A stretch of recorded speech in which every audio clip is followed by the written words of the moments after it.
right, I'm going to call the workshop to order. Thank you, everyone. In the mayor's absence, the permission of the council, I will facilitate the workshop portion tonight.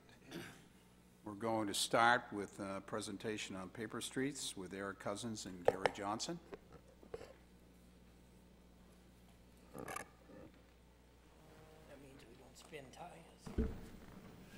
Good evening, Mr. Manager and City Council. Here to talk about the state law regarding paper streets, what paper streets are, and we called Gary Johnson out of retirement for this issue. He's been the in-house expert for a couple of decades since the last council action on this issue, and just wanted to give you some background on what will happen if we do nothing and what we think you should do as far as reserving the city's public rights in a small percentage of the paper streets that exist in Auburn. Paper streets are streets that were laid out on a subdivision plan. There are certain public rights dedicated as part of doing that, and they remain paper streets until they're constructed or used for the purpose of a street. So what you can see in the history here in Auburn is back into the early to mid 1800s, people would, at their own pace, propose subdivisions with streets proposed. And over time, those accumulated. And until 1987, there wasn't a clear way for those to just expire after some point if they were not needed anymore, if they were never used for paper streets. A lot of times in the older subdivision plans, we would see streets laid out across steep hillsides, up cliffs, or across wetlands, or areas that really weren't developable. They were shown on the plans and then often never built because once they got out in the field, they realized that it really wasn't feasible to build a street in that location. Back in 1987, the legislature passed a law that set an expiration of the public rights in paper streets and started to set up a process so that they would go away over time, so they wouldn't encumber the land that they were laid out over forever, even if they were never going to be used.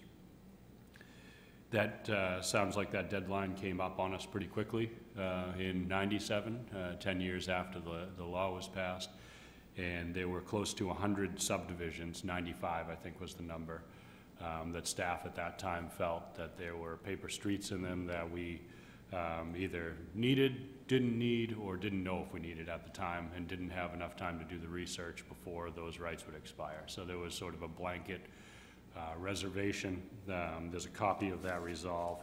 I believe there were 95 plans listed on the council resolve at that time, and they were reserving the public rights in all of the streets that were laid out on those plans. Fast forward 20 years, Gary has done an incredible amount of research on those plans and had over time started to narrow down the ones that still had public rights that staff believed could be of value at some point in the future. And then there's a couple of them that were just, we haven't done all of the research that would be required to determine whether or not there would be value in preserving those public rights. And maybe it doesn't make sense to spend the money on that research right now unless there was really a project-driven need for that level of legal research. So we've gone through the list of the 95 plus or minus plans that the rights were reserved in 20 years ago, this coming September. And if the paper street provides or could provide access to a public or natural resource, a public property or natural resource, if retaining the rights could help accommodate a current or future economic development project, or if additional research is needed to determine if public rights are beneficial, we've narrowed them down to a list of properties that meet one of those criteria, plans that meet one of those criteria. So we're down from approximately 95 plans to 15 that we as staff are recommending that you vote to preserve those rights for another 20-year period. If you do nothing, all of the paper streets that were created prior to 1987 go away next month. we're suggesting that you retain the public rights in the 15 that we have listed in the sheet. That was titled 2017 Subdivisions with Paper Streets to Extend. With that, I'd be happy to answer any questions. Gary is really our in-house expert on paper streets, and he's here to answer questions as well. Questions? Counselor? I don't have any questions. I just wanted to compliment you guys on this work. I think as compared to other municipalities, especially with the size of the land area that we have in the city of Auburn, you've done a remarkable job of actually inventorying and keeping track of our paper streets. Other municipalities I know in the state of Maine are not even close to as aware of what they have and looking and being proactive in controlling what they have. So good job. Counselor Burns? Thank you, Mr. Manager. And I would just echo the appreciation, especially Mr. Johnson, for your continued efforts in this regard, and thank you for being here today. Just to clarify, so we've identified 15 of these that might be worth holding on to. Is there a disadvantage to holding on to additional paper streets? Like is there a cost to the city for maintaining rights to these pieces of land? I'm just trying to wrap my head around this. There's no specific direct cost to the city to maintain those rights. We see in areas where they haven't been used and current property owners don't want to use them, we've seen them hinder the layout of modern subdivisions because the public and private rights still exist on an old plan, rather than go through the process of vacating those public and private rights. We've seen people lay out subdivisions, taking that into consideration and just avoiding those areas that are encumbered by the rights, or trying to lay out the streets in those areas instead of others, just seeing it as an existing constraint. So basically, if we maintain the rights to a paper street where there's no direct use, it might hinder development down the line that may not, where that street might not be useful. Is that what you're saying? It probably wouldn't make any difference. The only impact would be on someone wanting to develop that particular piece of property. However, there'd still be private rights that they'd have to deal with, which would, in effect, almost go through the same process as vacating a street, statutory process of vacating a street. They'd have to notify all the property owners within the subdivision, file that at the registry, and I think it takes like 18 months or something to clear the title to it in that aspect. The only difference would be they wouldn't be coming before you, the city council, to get the public rights extinguished at that time. Okay. Thank you. Other questions, comments? Councilor Titus? Thank you, Mr. Manager. Just one question. The deadline again is in September. When's the deadline again to save them? It's it'll be September 22nd. Yeah, that'd be the that's deadline. 20 years from the date we filed the resolve last time. Okay, because I mean, I like this list, and again, great work on this and some good ideas.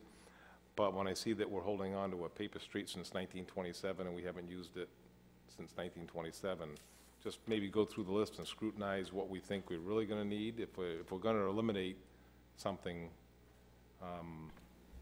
is that the one? Is there really a reason to do that?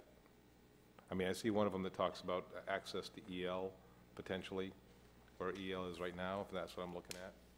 Hill Street off South that says provides access to EL property. I mean, I can see that because that's still an active piece of property, and we should, regardless of what happens, whether the new EL goes there or something else goes there. But I mean, I think that you've done a great job narrowing it down. Just look at the ones that are there now, and if there's any more that can be eliminated, unless there's some real advantage to us keeping it as a paper street.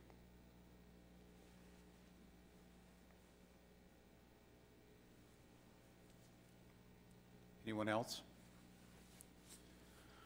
I'd like to thank the two of you for what you've done, and Gary, thank you for all the heavy lifting, and Eric, thank you for taking the lead on this tonight. And I also want to recognize our new Assistant City Manager, Denise Clavette, for helping to get this prepared for this evening. Thank you very much. Thanks, guys. Thank you.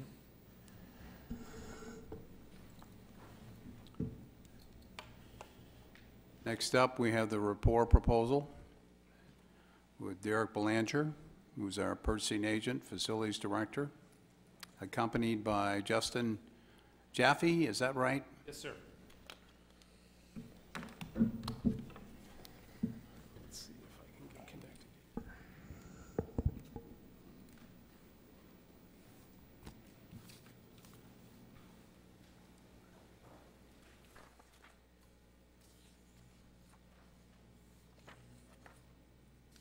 Derek, you want to lead off, or? Sure. Good evening, Mr. Manager, Council. Over the past 5 years or so, we've been really working hard to reduce our energy consumption at city facilities, and done a good job with that, with various projects. But we've really had no way to measure our success and how much we've actually reduced, other than, looking at utility bills and trying to track it on spreadsheets, and those tend to get, missed from time to time from staff that are trying to input the information. It's a lot of data to gather and track and manage and use for future decision-making. We were approached by Rapport with a customizable program that could automatically take this data and input it into a dashboard that we want to see, information that we can utilize, and that can be very clear and easy to use for future projects and decision-making. So they're working with other communities in Maine, Portland, South Portland, Falmouth, and it's a good product because from what else we've been approached by, they've been larger, more than you need type of programs, and this is more of a smaller scale, would fit us very well. So I'll hand it over to Justin. Thank you. Thank you very much. We appreciate the opportunity to come and talk to you. Rapport is based in Portland, Maine. We were founded in 2014 as an offshoot of a sustainability consulting firm that's been around since about 2003. And we've built this software platform to basically help municipalities and other organizations collect and manage their environmental impact data. So a lot of that is utility data, energy, water, and solid waste, although there's a good amount of customizability here. So if you're interested in tracking other types of environmental impacts, you can. For example, Baxter Brewing is one of our customers. They would be tracking things like spent grain, things that are specific to the brewing business, but that's very customizable to the types of things that you're interested in, that this municipality is using, and the types of carbon emitting activities that are taking place here. So we've got 14 other cities in Maine on the platform today, including Acadia National Park, Portland, South Portland, Falmouth, Mount Desert Island, Ellsworth, a whole bunch of cities down east. And basically what we've done is we've made it as automated as possible to get a lot of this utility data into the platform. So if there's an online account for electricity, we can basically suck that data straight from your online account into our platform and give you a really consolidated view of your environmental impact. In your packet there are some dashboards. If I can connect up to the airport, I can give a very quick, brief overview and demo if that's of interest.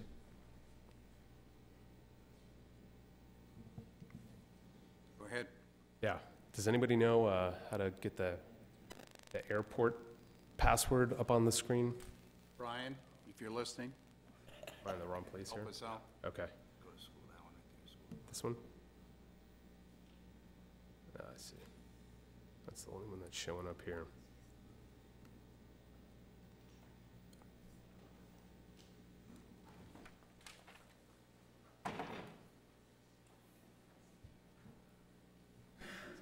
beam this up there? We did it the last time we were here. If it was on here, you could. Is this,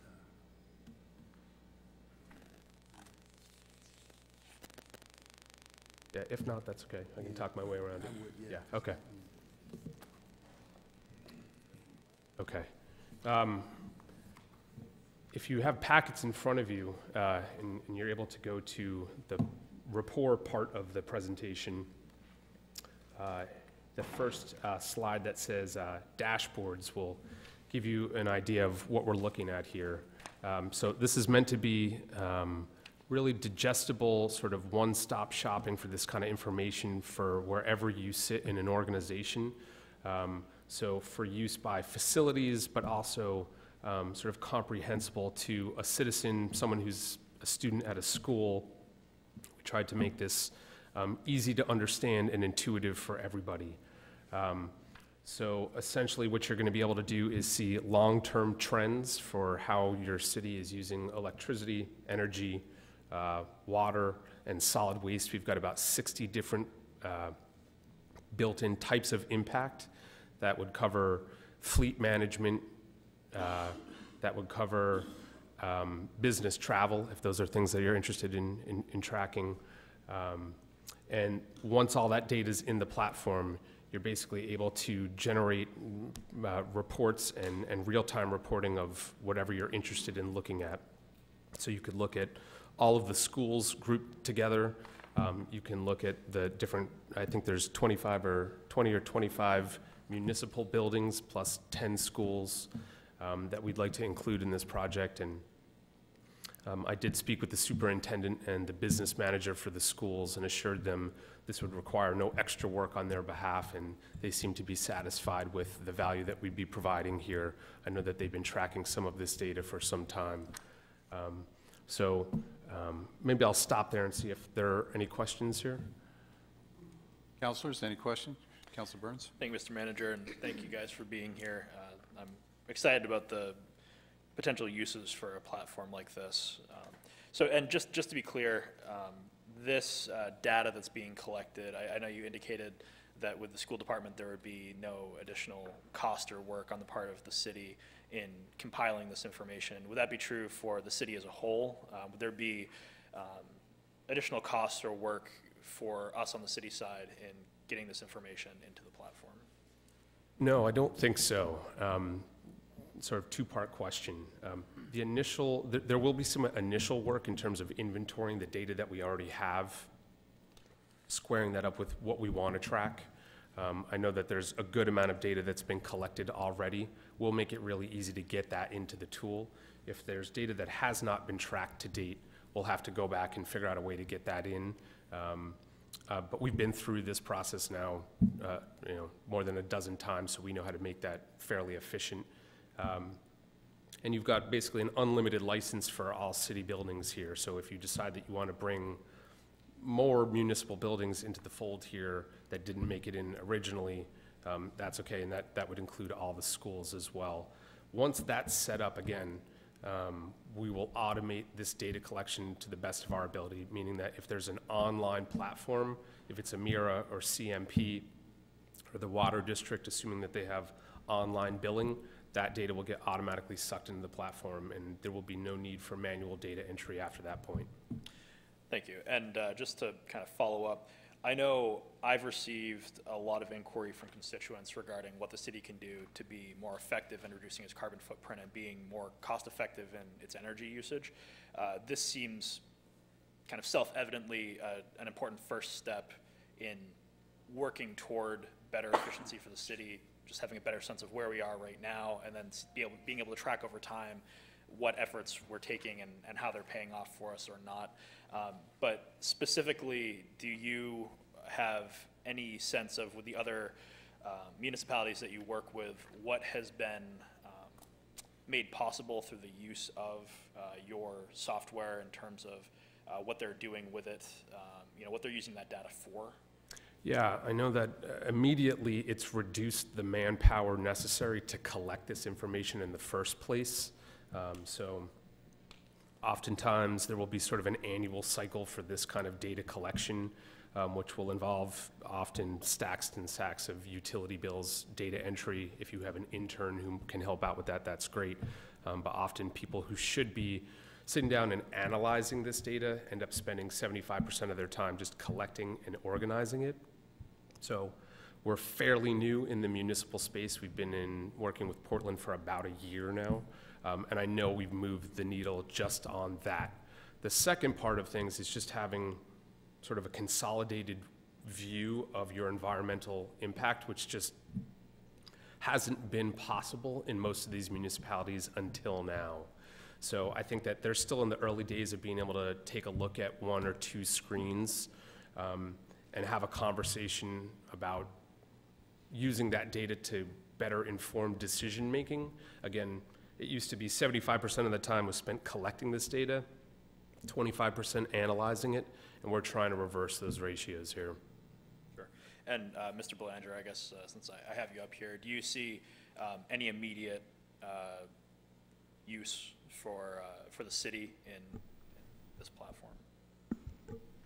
Yeah, the immediate use is really having that data at your fingertips to make decisions.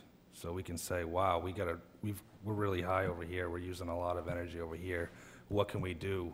What can we budget for? How can we plan to bring this down? We can also benchmark ourselves against other like communities and see how we compare, how we stack up, and where we can improve. How would you describe our current capacity to compile and analyze this data? We don't really have any. It's very, very difficult. Everybody's, at their max, and like he said, it's very time consuming to go through the amount of accounts we have with CMP and gas accounts and water and try and compile it into spreadsheets and then break it down. And so often a month will get missed or things like that. So this is a way to just have it automated at our fingertips and be able to put into action. So in your mind, would this be a way in which we'd be able to fairly easily spot areas where we can create efficiencies in cost-effective ways that we maybe wouldn't be able to do right now? Yes. Thank you. Other questions, comments? Yes. I think most of my questions were answered effectively at the presentation that you gave us several weeks ago. I see this as a perfect means of collecting data for us. Good data leads to good decision-making and good policy-making. And it seems to me that a small expenditure now could lead to substantial cost savings in the future. And I think there's also a basis for the city to have a role in trying to reduce its carbon emissions. So I'm fully in favor of this. Other questions, comments? Yes, Councilor Titus? Yeah, I mean, thank you. I don't really have any problem with this. I'm concerned about the money up front. Obviously, I'm going to be the guy that'll say that. And that kind of money, $12,000 a year. And it's been in works for about a year now in most municipalities, so we don't know if there's any return on that yet. And also would like to be sure that we can't ourselves decide what we can do when we need to replace a piece of equipment or LED lighting or other ways to be more conscious of the ecology as well as efficiency without spending, again, $4,000 up front, $12,000 a year for whenever. If there's no way of knowing that that's coming back to anybody yet, I don't know that it's time for us to jump in too. I'm a little bit nervous about that. So I'd like to see what kind of returns can we expect, or are we just simply going to find out how bad our carbon footprint is and spend a lot of money fixing that?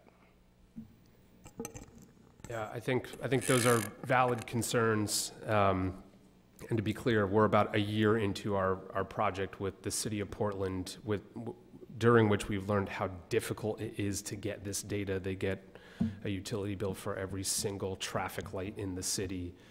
So they are really sort of under an avalanche of data.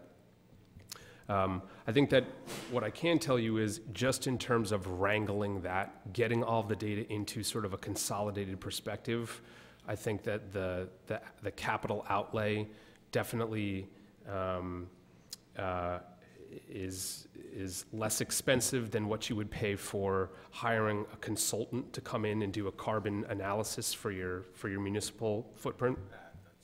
I think it probably would be less expensive than even hiring an intern and just locking them in a room with utility bills for the 30 or 45 days it would take for them to just manually enter this into a spreadsheet.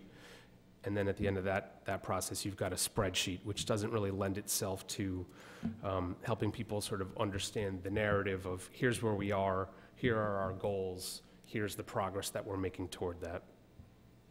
Well, my other concern there too is that we talk about savings. We're not going to save any money on employee expenses by doing this. They'll be doing some other things, so we're directing their time to do something else. There's no real savings that way, because we have the people. Second of all, is it something that we just hand you the bills and you would enter them in the system, or would you be doing any data entry to get this stuff all up to snuff?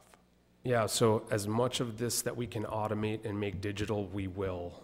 Again, the goal here is to reduce the workload of folks who might be tasked with gathering this data from utility bills. So if there's a CMP account, we'll take that information, and then from that point on, we will automate the collection of the data from CMP directly into the report platform. But if it's not automatic, then we'd have to keep punching it ourselves, or put the information in ourselves, or? Right. If there, well, actually, no, there's a halfway solution there. So essentially, if you get an online bill or a statement, or if you just have a physical piece of paper, you can take a picture of it, send it to an email address that we set up, and at that point, we automate it, getting it entered into the platform. So the actual manual data entry responsibilities should be de minimis here. Okay, I would just like to see some sort of evidence of the savings of some sort of way that the cost can be offset. I have no problem with what we're trying to do, but I'm a little nervous that we'll spend 20 grand and then 12 after that and just have no real sustainable savings of what we're already doing. So. Yes. A couple of questions. One is, you said you talked with the school department. Can you just say what makes them excited about this?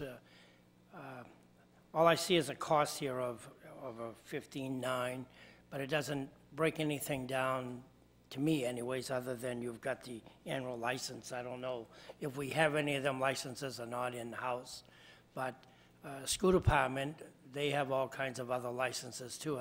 It seems like to me there would be a little bit more here if they're excited about this plan, that they would be part of it, and it would indicate that maybe half school department would be involved in this thing somewhere as expenses. I know it's still the taxpayers that pay it, but I would like to see, if we're going to offer this to them, that they at least say they're willing to be part of the cost. That's something that I can talk with the superintendent about. I've had some conversation with her about it, and I can continue that conversation. Any other questions, comments?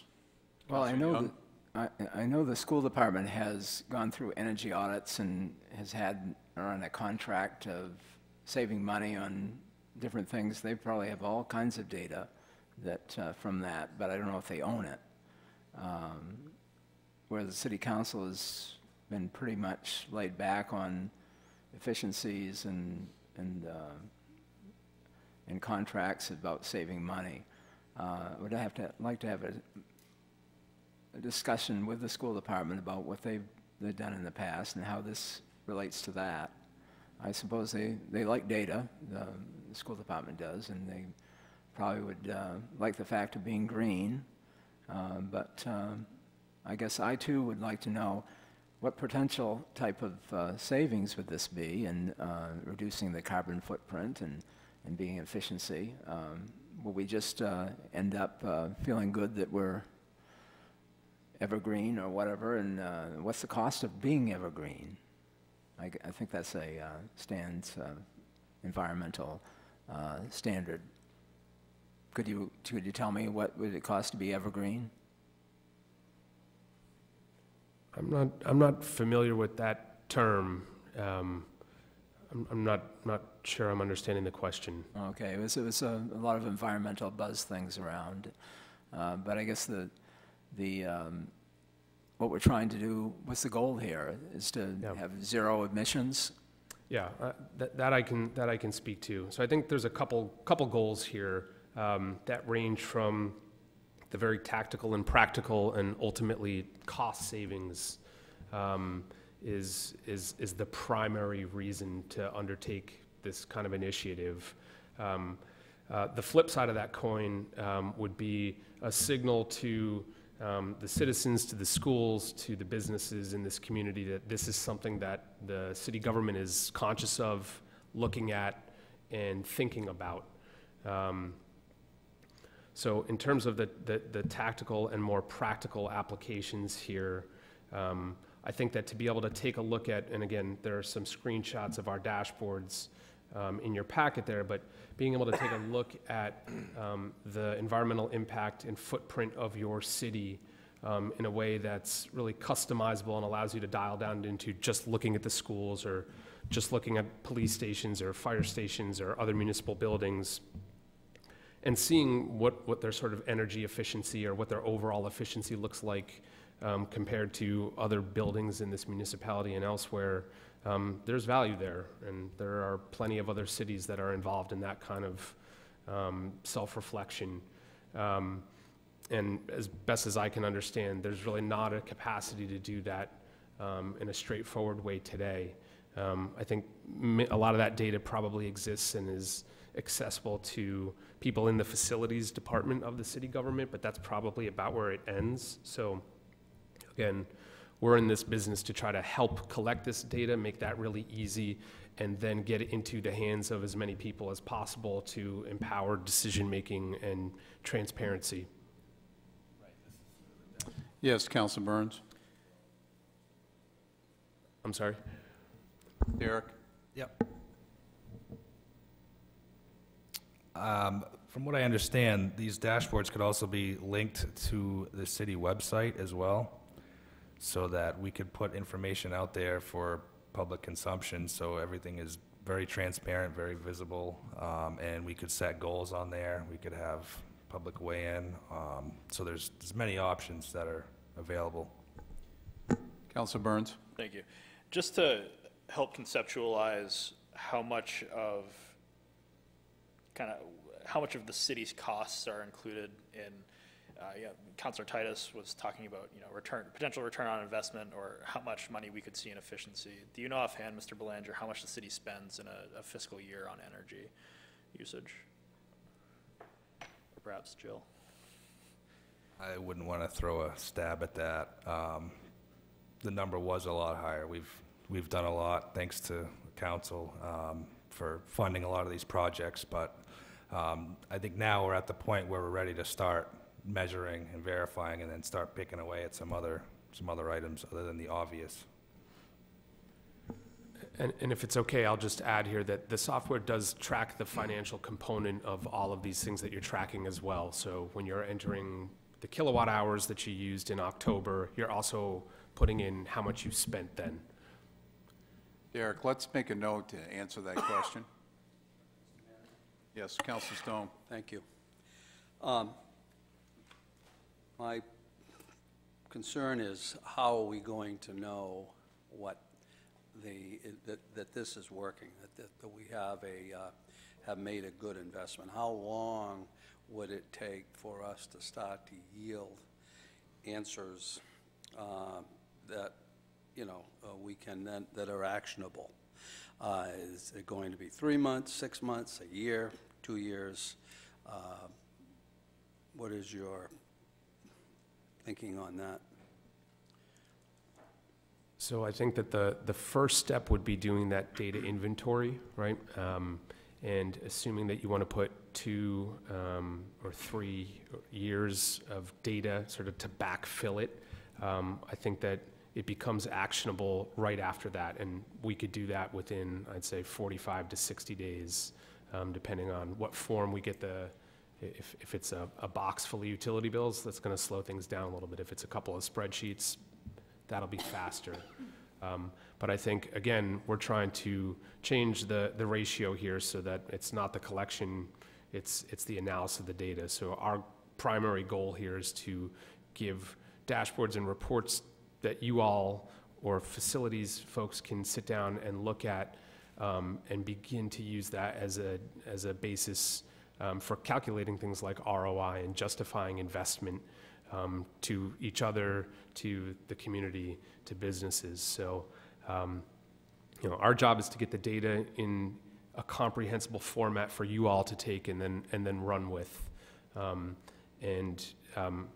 think there's some low-hanging fruit here since that hasn't happened regularly up till now. Other I questions? have another follow-up question. Again, it goes back to the schools. I think it would be reasonable if the school buildings are going to be part of the data that we're collecting and massaging and measuring. I think it would be very appropriate, Mr. Manager, that the schools be a partner in this with the city. To kind of mitigate the costs that we have on the city side. They have a tremendous facility operation now, and they're burning a lot of consumables. And I think that it would be great if these schools could come in with us on this effort. So I would heartily encourage you to have a successful being will help conversation with the superintendent. Thank you. A quick one. Was it Councilor Lee and then Councilor Titus?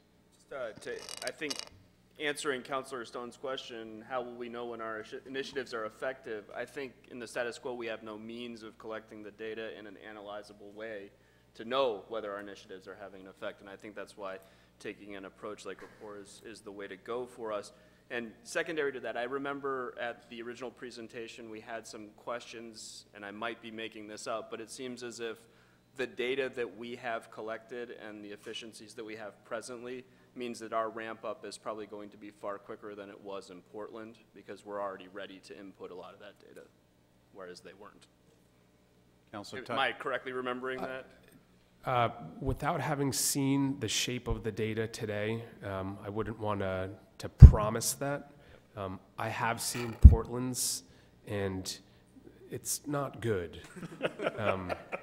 So I think for a number of different reasons, I would assume that we'd have a shorter ramp.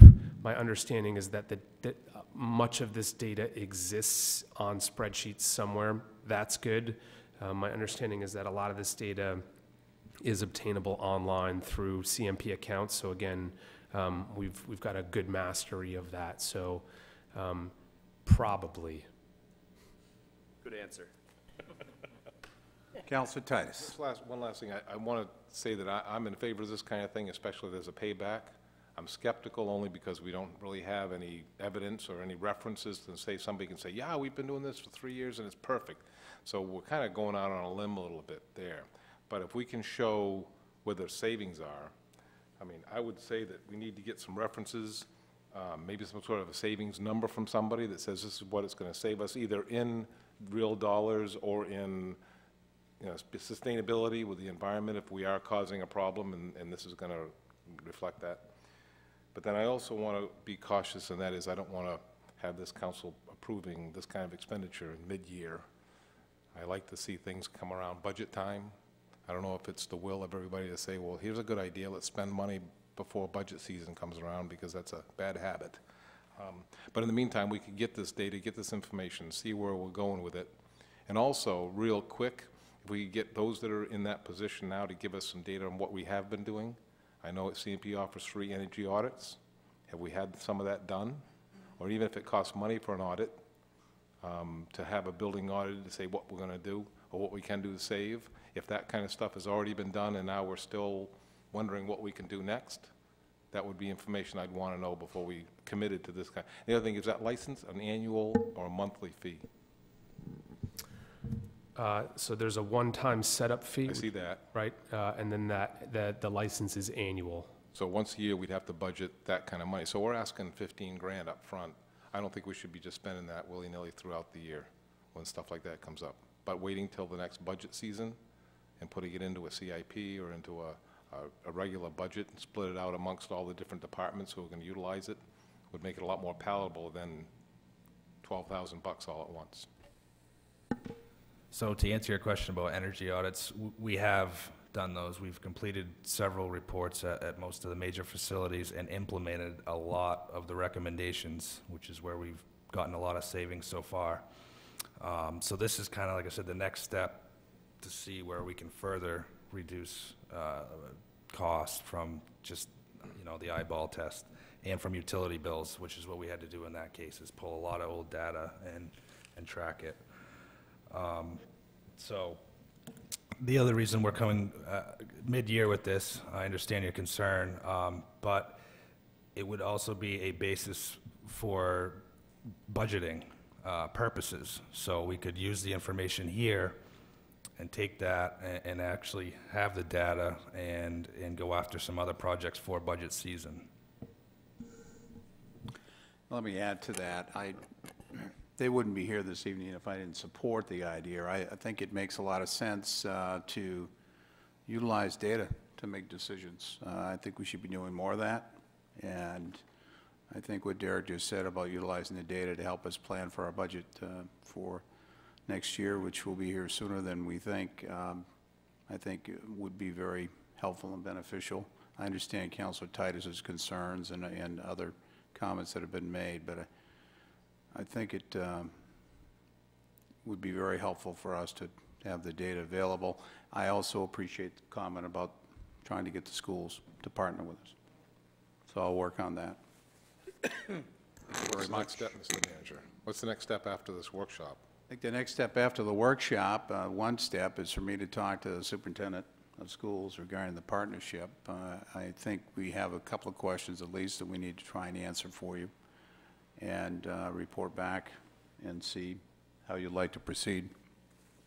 Does the city have any strategic or policy goals around our energy usage at this point? I think that's a work in progress. We have an annual work plan workshop coming up, as you know, in September. And one of the topics we'll be talking about, I'm sure, is this issue. And I have looked and talked with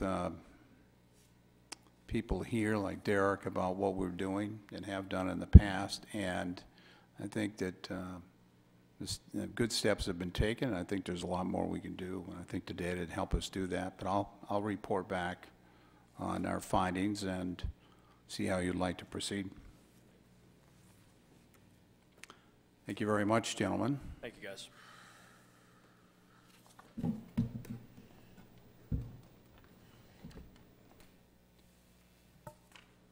Next is the agricultural zone text amendment item. Doug Green is going to present that.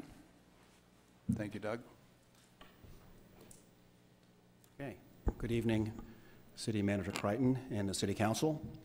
I'm here to present a text amendment for dog kennels in the agricultural district.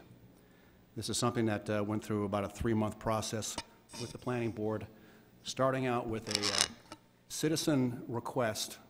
In your packet, there was a letter from a citizen looking to establish a kennel in the agricultural zone.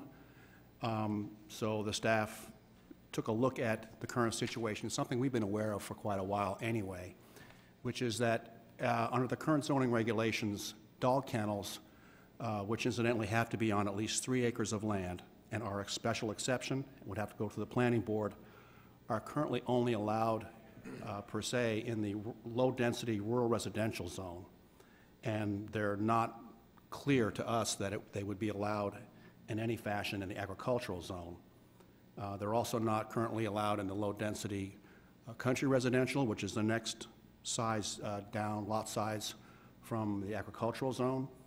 And it was the staff's opinion that kennels, dog kennels in the agricultural zone actually did make some sense because of its larger lots, open space, the rural nature, that given it being a special exception, would allow for notification to property owners adjacent in the area, and would go through a 7 criteria review by the planning board, which would look at things like compatibility, the site plan, potential negative impacts. So it would have a process where it wouldn't just be allowable. It would have to go through that type of vetting and process through a public process with the planning board. So the staff basically put together initially on May 9th a brief memo just explaining the situation like I just explained to you, and the planning board agreed to initiate a text amendment. Then following month, in June 13th, there was a public hearing and presentation of the text amendment. Some of those things that were in the text amendment included that there would be a requirement to continue to have at least 3 acres of land or the minimum lot size, which in the case of the agricultural district would be 10 acres. And that we also, the staff felt it would be appropriate to add a condition that there would be no residential dwellings would be allowed as accessory use to the kennel. And that was something that was of concern, that we didn't want to see someone starting a kennel on a vacant piece of property and then think that they would have the right to put in a residential dwelling. And furthermore, during the discussions by the planning board, and the staff also agreed with this, that it was determined that, in their opinion, that kennels would not be considered an agricultural use, and it wouldn't allow that opportunity for, in this situation, for someone to be able to get a residential building permit because of the 50% rule, if that would be able to be met by whatever kennel operation. So we wanted to keep kennels away from accessory uses, allowing that for residences. There was a postponement at the June 13th meeting just to reconsider some of the language that we just talked about. We wanted to double check, make sure that was the appropriate direction, and we came back, the staff came back on July 11th, back to the planning board. After some additional discussion, the planning board agreed and moved forward. It forwarded a motion to recommend approval of this text amendment as you had in your packet to you. And I think I just did an overview of what the text amendment is about. I also wanted to mention, I think I noticed that as part of your attachments, I had intended to have a planning board report to you. I'm not seeing that in this packet. I'm not sure you got that. If you didn't get it, I will absolutely make sure you get it for the next step if you were to decide to move forward with this. Doug, which report are you referring to? There's a memo, May 9th, from the staff. Then there's staff reports, June 13th and June 11th. Then on the packet that I printed up before this meeting, did you have in your packet a planning board report to the city council that was dated July 17th? That's what I was just realizing when I came in for this meeting. So I apologize for that omission, and I'll make sure that's in your packet. I would say it basically covered what I covered tonight. Please send that to me, and we'll get that sent out. Sure, yes. Councilors, any questions, comments? Councilor Burns? So this went through the planning board. I know we don't have that document, but did they render a recommendation on this? Or did they vote on this? They did vote on that and forwarded a motion of approval. I don't believe it was unanimous, but again, I'll double check. It may have been 5-2. And I wanted to mention that I wasn't at that meeting, so I'm reporting to you not having been at that meeting, but there also was some discussion about, I think, some concern about moving forward with this, given that the study for the agricultural zone is kind of just beginning to move forward. But that was another reason to not allow residences as an accessory use, because if there was any further discussion about where residences and how they could happen in the agricultural zone, the planning board wanted to see that be left to the study when that happens. So, but Councilor Lee? yeah. Looking at the two conditions of the special exception, the minimum lot size and then the no residential dwelling unit, are there general special exception conditions that must be met in order to get the special exception? Correct. Actually, it's a two-part thing. It's special exception and site plan review. Right. The special exception has 7 conditions that the applicant has to report on how they meet those conditions. The major ones that are really of great importance are compatibility to the surrounding area, that it wouldn't diminish property values in the surrounding area, that it wouldn't be creating objectionable noise and things like that. In which, in the case of a kennel, is important, that you'd want to make sure the site selection, where the kennel's going to be, how close adjacent residences would be, those all have to be taken into consideration. And then furthermore, that also would be looked at through the site plan review component, that the site plan would show all the different components, parking, where the kennel would be, and on those kind of things. And the nature of the objections by those who dissented, do you know, on the planning board? I know that you weren't there for the planning board meeting, so that puts you behind. Again, I wasn't there, but I We have believe, someone raising their hand. have someone for here? You have a planning board member behind you, I believe. That's correct. Sure. If you can add insight, by all means. My name is Evan Sear. I live at 435 West Auburn Road. I'm a member of the Auburn Planning Board. Actually, Doug, without realizing it, already touched on it, and the major concern was that we would attach something to the ag zone piecemeal in absence of a completed ag study, and that was the primary objection to moving forward with it. Were there any other residential objections to this moving forward? No. To my recollection, the original, the citizen that asked for this to be initiated was the only Auburn citizen that attended the meetings for the purpose of discussion. Thank you. On that. Appreciate that. Councilor Stone. Thank you, Mr. Manager, and forgive me if some of these things were talked about at the planning board, but I just have a couple of questions. I see no numbers here associated with the number of dogs permitted in a kennel. Did that come up at all? I believe the applicant in their letter specifically mentioned a scale and size, 12 individual kennels. Yeah. We didn't, At his operation? in his particular situation, and the answer is no, the numbers were not discussed, but I think that would also be reviewed as part of the overall application, that the scale and size is something that the planning board has the ability to limit the density, as it were, in that situation. Okay. Number two, one of the things I'm very concerned with is the possibility that we may see a puppy mill started. I'm not accusing the gentleman that wrote to you or anybody else at this point, but how do we guard against puppy mills in the city of Auburn? Good point, and I worked in Montgomery County, New York, and that was a big problem. It can be problems in rural areas. And the staff would be continuing to work with the current definition of kennels, and that is overnight stay, and that does not include breeding operations. That is not part of this text amendment. I just think that we need to somehow figure out a way to manage away from puppy mills if we possibly can. Third, noise parameters. A barking dog can be heard a long way across the countryside. And, I think we need to have some type of measurable noise parameters built in to this, to the kenneling, because we have to have some way to police it.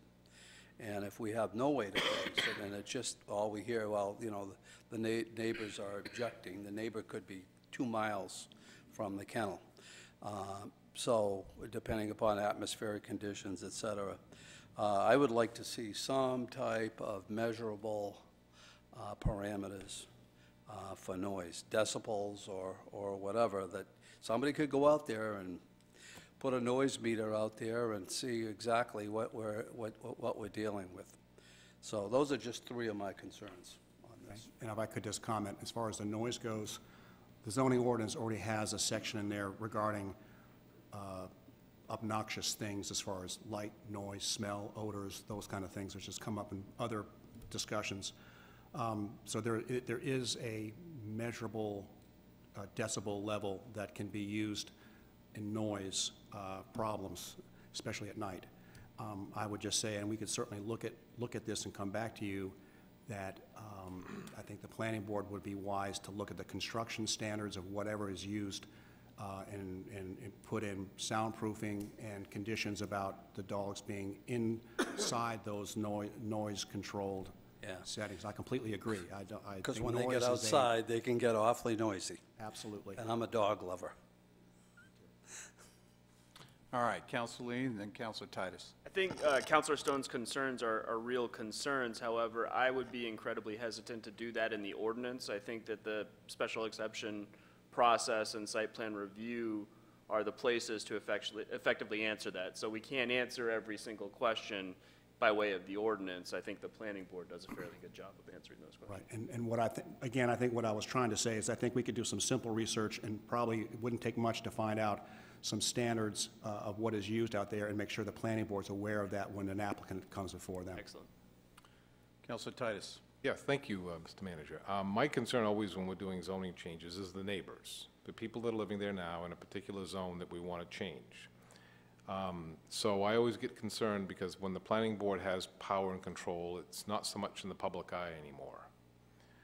Whereas when it comes before us, it's highly publicized. So when somebody wants to do something and it's before this council, everybody knows about it. When it goes to the planning board, quite often, the abutters are notified, but I don't think there's any clear way of them signing off on the idea. They get the notification. If they want to, they can come to the meeting, but if they don't, nobody shows up, then okay, you got it. Nobody objected, and then they find out a week or a month later, what the heck happened, and then they're upset.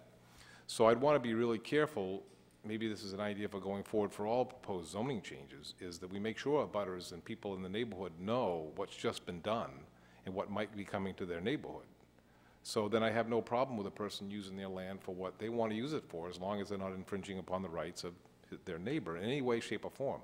And secondly, I haven't found that the city has good luck when somebody is going against an ordinance. It takes years sometimes to close somebody down when they're not in compliance.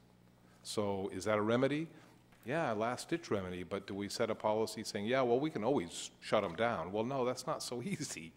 So that's really not a good remedy to me. But to me, it's having a good protection up front before we do anything to make sure we're not causing a problem. So that's my concern with this. Plus, I do agree that we're spending a lot of money on an ag study, and if this thing is going to interfere with that or somehow going to make it more complicated, we're better off waiting until and maybe ask the ag study to put this in and offer the recommendations based on their overall thing.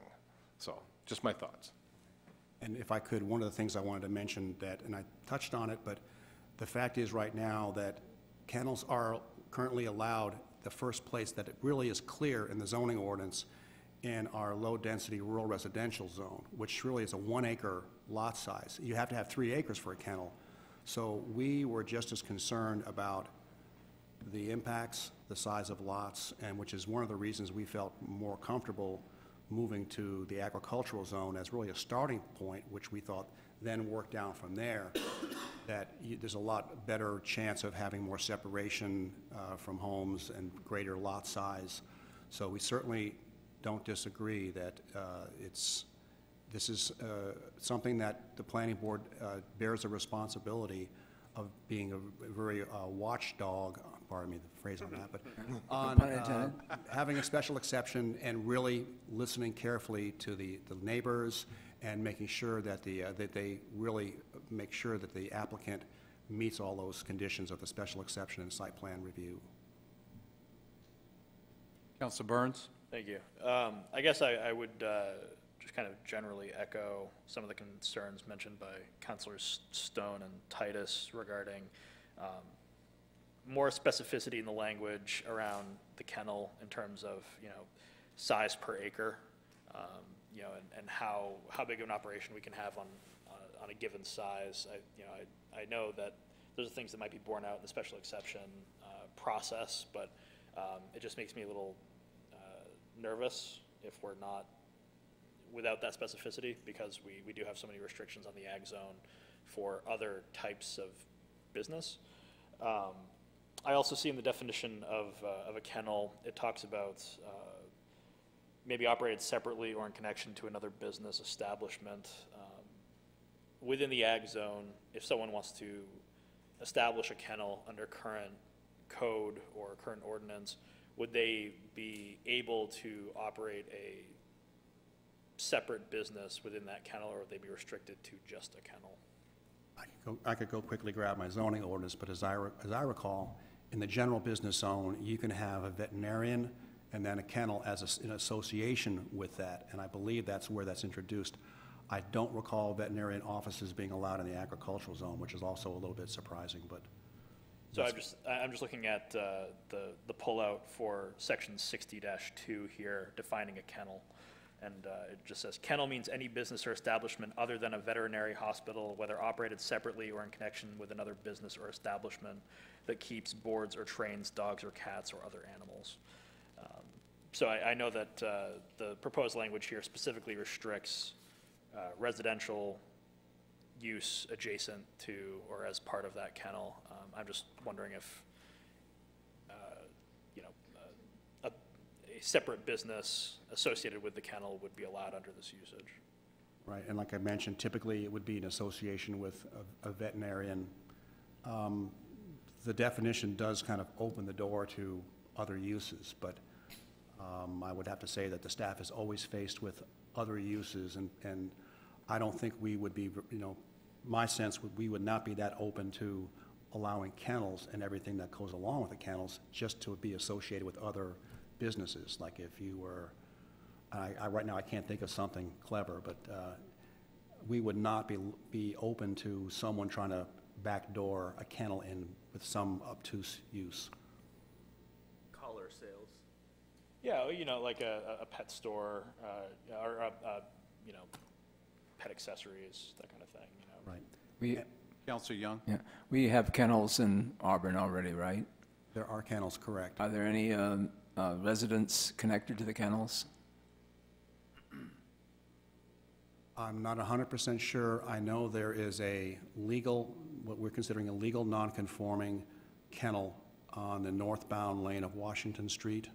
I believe that's operated out of a home, but that's been there for a long time, and frankly, that's not allowed in the general business, but it's been there for a long time, and our office has determined that it's a legal non-conforming use.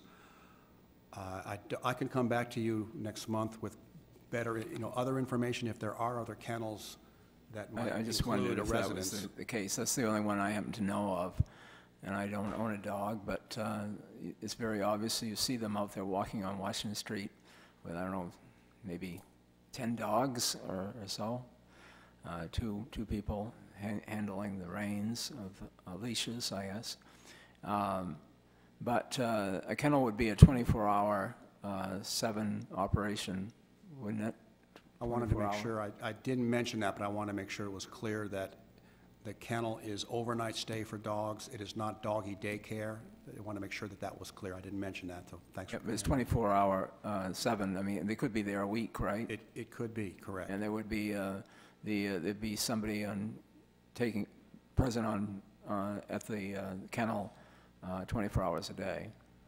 I'd have to double check at what the state requirements are to be a licensed kennel, but my sense is that they have to have care all the time. And then I guess the neighbors would be concerned about what the business hours would be when you could drop off a dog or a cat, may case be, or maybe a rabbit, I don't know, who goes to kennels. But that might be a concern. Correct, and that's something that the staff will make sure on any special exception, whether it's kennels or any other thing, that the hours of operation, lighting, there's a whole slew of issues that need to be addressed and make sure that it's appropriate for the area. Thank you. Other questions, comments? I mean, I guess this really just comes down to, whether or not we as a council believe that, kennels generally are something that belong in the ag zone, whether, special exception or not, just whether or not we think that this is something that's a type of business that should be allowed within that area. And I'm still personally, in my own mind, trying to, work through it, but, at the end of the day, I think that's really what we need to decide. Council Lee. It's kind of a dumb question, but I'll regret not asking if I don't ask it. Have we been able to figure out any reason why kennels would have been excluded from the agricultural protection zone? That's, I wouldn't say one of the mysteries of the zoning ordinance, but there's been a number of other historical questions that have come up, and we could dig around. I can certainly spend some time to try to figure out what happened with that. We do have a whole library of old zoning ordinances which you could plow through, see what. I mean, the ag zone is supposed to be restricted to agricultural usage. Is that, That's true. And again, on one hand, the planning board and the staff did not want to see this kennels be considered an agricultural use, but at the same time, because of its spatial nature and all that kind of thing, that it did seem to be appropriate at that level. Any other questions, comments? Hearing none. Thank you, Doug.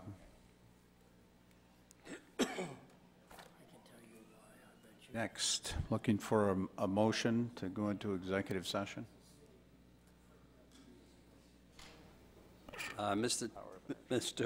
Manager, I move that we enter into executive session for the purpose of discussing legal rights and responsibilities pursuant to 1 MRSA, Section 405(6)E. second.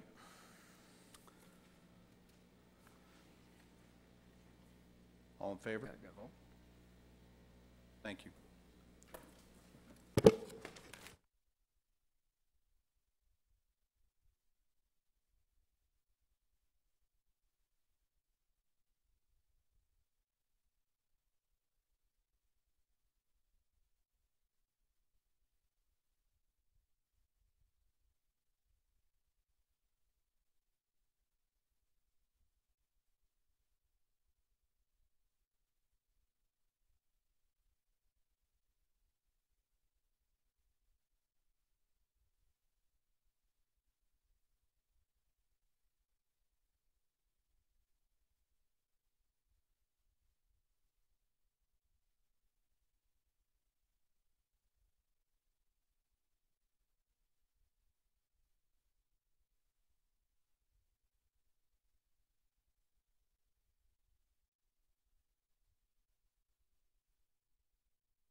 I'm asking, not telling.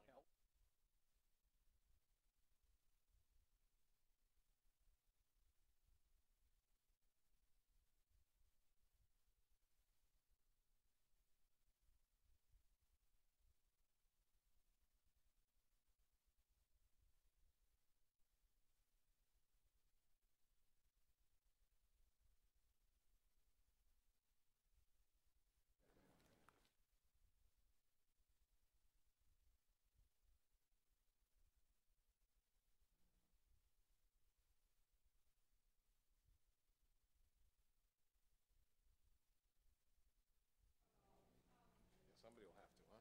Clear us out of executive session.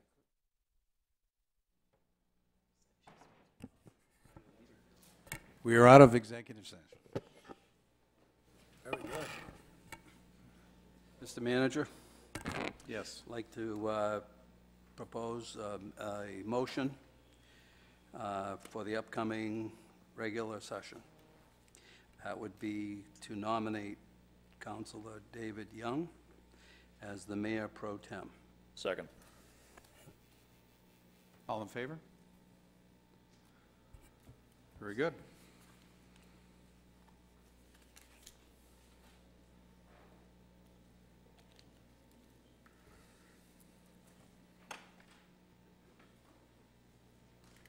Call this meeting to order. Will you please stand, lead pledge allegiance?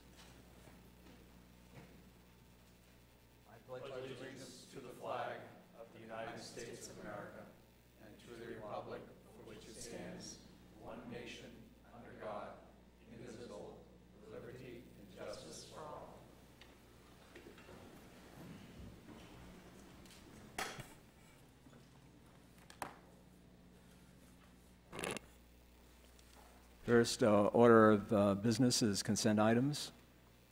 Motion to adopt. Second. All those in favor?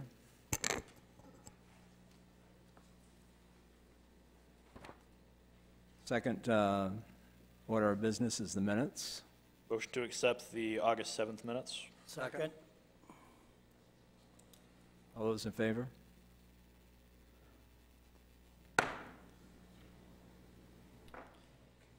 Oh, I skipped over the order. No, that was consent. Gotcha. Okay, sorry. Under recognition, I turn it over to the city manager. Thank you. It's my pleasure to introduce the new executive assistant for the city manager's office. Jody DeRisco has started as our new executive assistant in the city manager's office, replacing Karen Vayu. Karen was with the city for a number of years in the city manager's office, is now working for the fire chief at the fire department as the executive assistant. So we still have Karen working for the city, and she's, I'm sure, going to do a great job there, and was a great asset for the city in the city manager's office. I'm delighted that we have Jody DeRisco here tonight to introduce her. Jody was the administrative assistant and human resources assistant to the town manager for the town of Lisbon, and has worked for the town of Lisbon since 2006. She's been the deputy town clerk as well, and comes highly recommended. She did great during the interview process with the interview committee that we established, and already she has shown that she is ready to take on this job, and we're delighted to have her here. So, Jody, thank you very much for accepting this position. Any comments that you'd like to make? You want to come to the mic? Let's see it. I just want to thank you for having me and let you all know I've received a very warm welcome from everybody here at Auburn Hall, and I'm happy to be part of the team. Look forward to working with all of you. Very good. Welcome. Thank you, Jody. Thank you very much. It brings us down to open session. Invite anybody that would like to come up and speak on any items not on the agenda. Takers?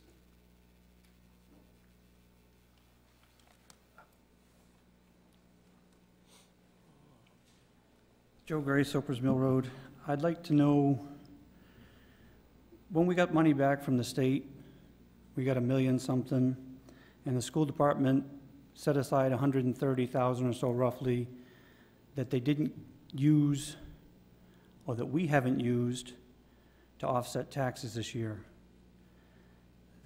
The citizens of the city voted for the school budget with that provision in there, that we would get all of the money back from the state to offset taxes, and right now, that hasn't happened, and I want to know why not. Thank you. The mayor has a legal opinion from MMA saying that we should get all of the money back to offset taxes. So it needs to happen, or there has to be a really good reason why it doesn't happen, because the voters voted to make that happen. Thank you. Anybody else? Okay, close the open session. No unfinished business? We have one item, Mr. Mayor Pro Tem. Oh, yes, okay. I move the adoption of ordinance 0708072017, a food sovereignty ordinance. Second. Moved and seconded, any discussion? It's a hearing, right? It's a public hearing. Open the public hearing.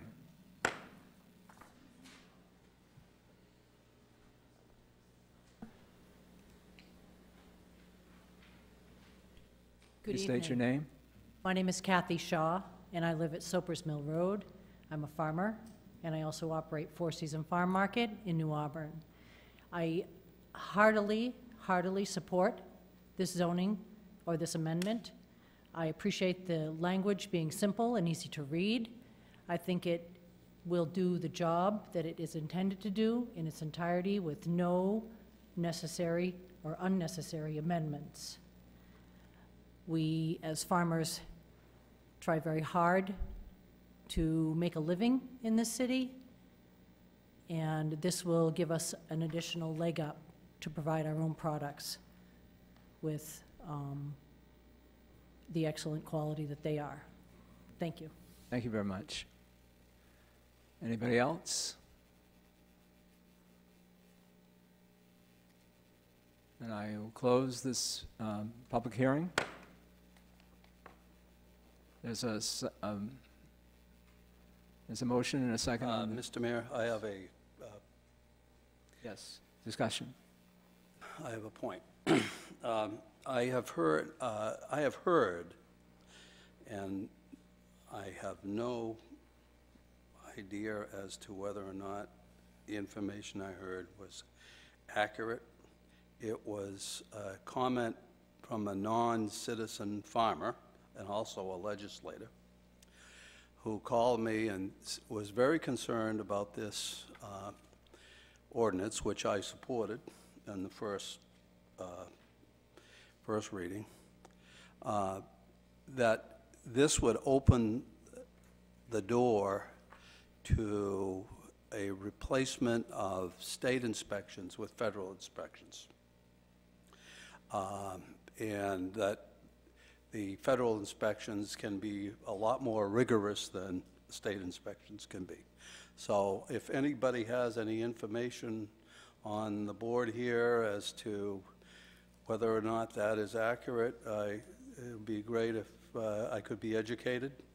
Or if anybody in the general public would like to chime in on this, I'd appreciate it, because I just don't want to get the farmers into a position where this becomes a negative for them, and an unintended negative.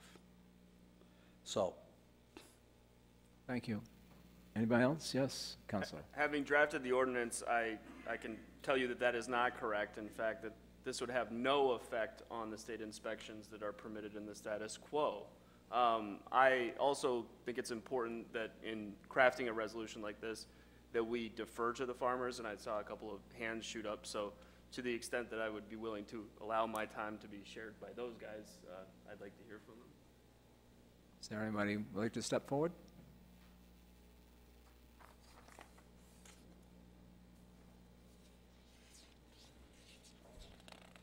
Dan Herrick, 470 Hatch Road, 240 Hatch Road.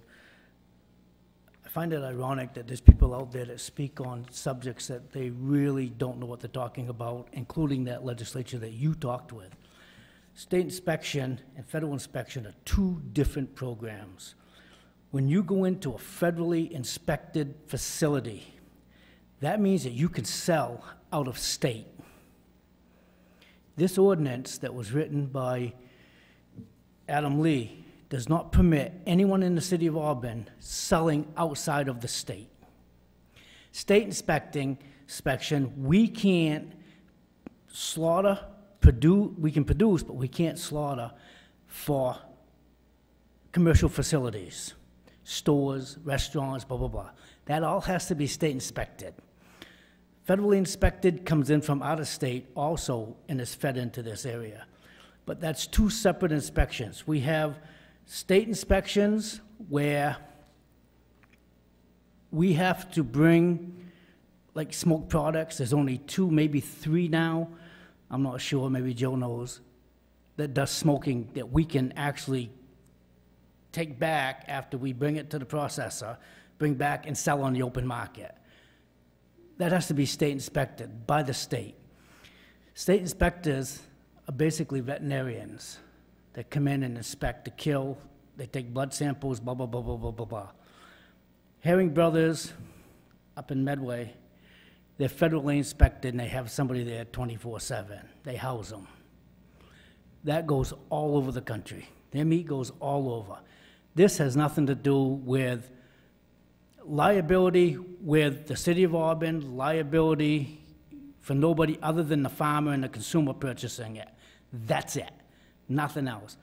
I've been processing since I was a child. I didn't like it. But I had to do it because that's the only way we ate. Now I process for myself, and my family, and my family members. This is going to allow me as a small farmer to expand my horizon, as Kathy said. This is gonna grow us and give us supplemental income on a situation that we've never had before in this city. And a lot of other cities should follow. When I have to wait, when I have a date to get a date, and I have to wait 3, 4, 5, and 6 weeks before I can get that processed, before that can get put into a market, I still have to do that. I still have to do that because it's going to a market. That has nothing to do with this ordinance that we're hopefully approving tonight. I still have to wait. But when I need to sell something to my aunt, my uncle, my brother, my sister, whatever, I can process on a farm. They can take it right from there, or a neighbor, or whatever. And it's up to them whether or not they want to come and inspect my place, they want to walk through the place. I got no problem with that whatsoever. None whatsoever. So that's what this is all about. Federal and state, we still have to abide by their rules, to follow their rules, to get things out there to that. We're not taking away from them whatsoever. We still have to abide by their rules. Mr. Mayor? Thank you. Thank you Counselor? very much to Councilor Lee and Mr. Herrick's clarification of that. It was a question. And I would note that the legislator that called me, I invited him to this meeting and he never showed. So I needed to have that clarification. Thank you.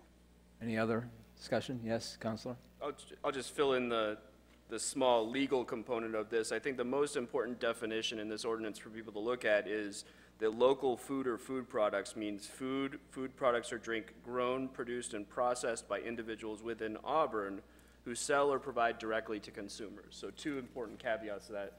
It's just the local food system within the city of Auburn, and it's only those sales or provisions that are direct from the producer of the food or drink to the consumer of it. Yes. Thank you, Mr. Mayor Pro Tem. I would just voice my support for this ordinance. I had said at the previous reading of this that I was examining a potential amendments to add language regarding disclosure of to the between the farmer and consumer of whether or not, or the manner in which the food was inspected. In looking at the ordinance and other model ordinance, and just educating myself more on the issue and what the city, what enforcement mechanisms the city would be able to employ, I'm confident that the current ordinance will provide an adequate framework for this market to come into being and function in an effective way. I don't want to see the city. I don't want to see this ordinance become overburdened with unnecessary language that would make it more complicated or more difficult to enact. So I just wanted to note that I support this ordinance as it's written and would like to see it move forward. Thank you, Councilor Burns. Is there anybody who wants to speak against the motion? Then I would suggest that maybe we're ready to vote. All those in favor? It's going to be a roll call. Oh, roll call? Okay. Counselor Lee? Yes. Counselor Walker? Yes. Counselor Burns? Yes. Counselor Young? Yes. Counselor Stone? Yes. Counselor Titus? Yes. So this goes in effect immediately? Mr. Mayor? 5 days? 5 days. 5 days. Okay, don't start selling any for 5 days. Give it away. New business. What's your wish? Mr. Mayor, I make a motion that we pass Order 73-08212017, authorizing the city clerk to place the proposed consolidation agreement and charter question on November 7th, 2017 ballot, as recommended by the Joint Charter Commission. Second. And Councilor Burns, second. Discussion? Mr. Mayor Pro Tem, I have amended language that I'd like to submit. I don't know when that would be appropriate in the discussion to submit it. I don't know, that would be now, wouldn't it? If you get a second. Well, why don't I distribute my, my language down the line here? We should have a second first. And, well, they need to know what they're seconding.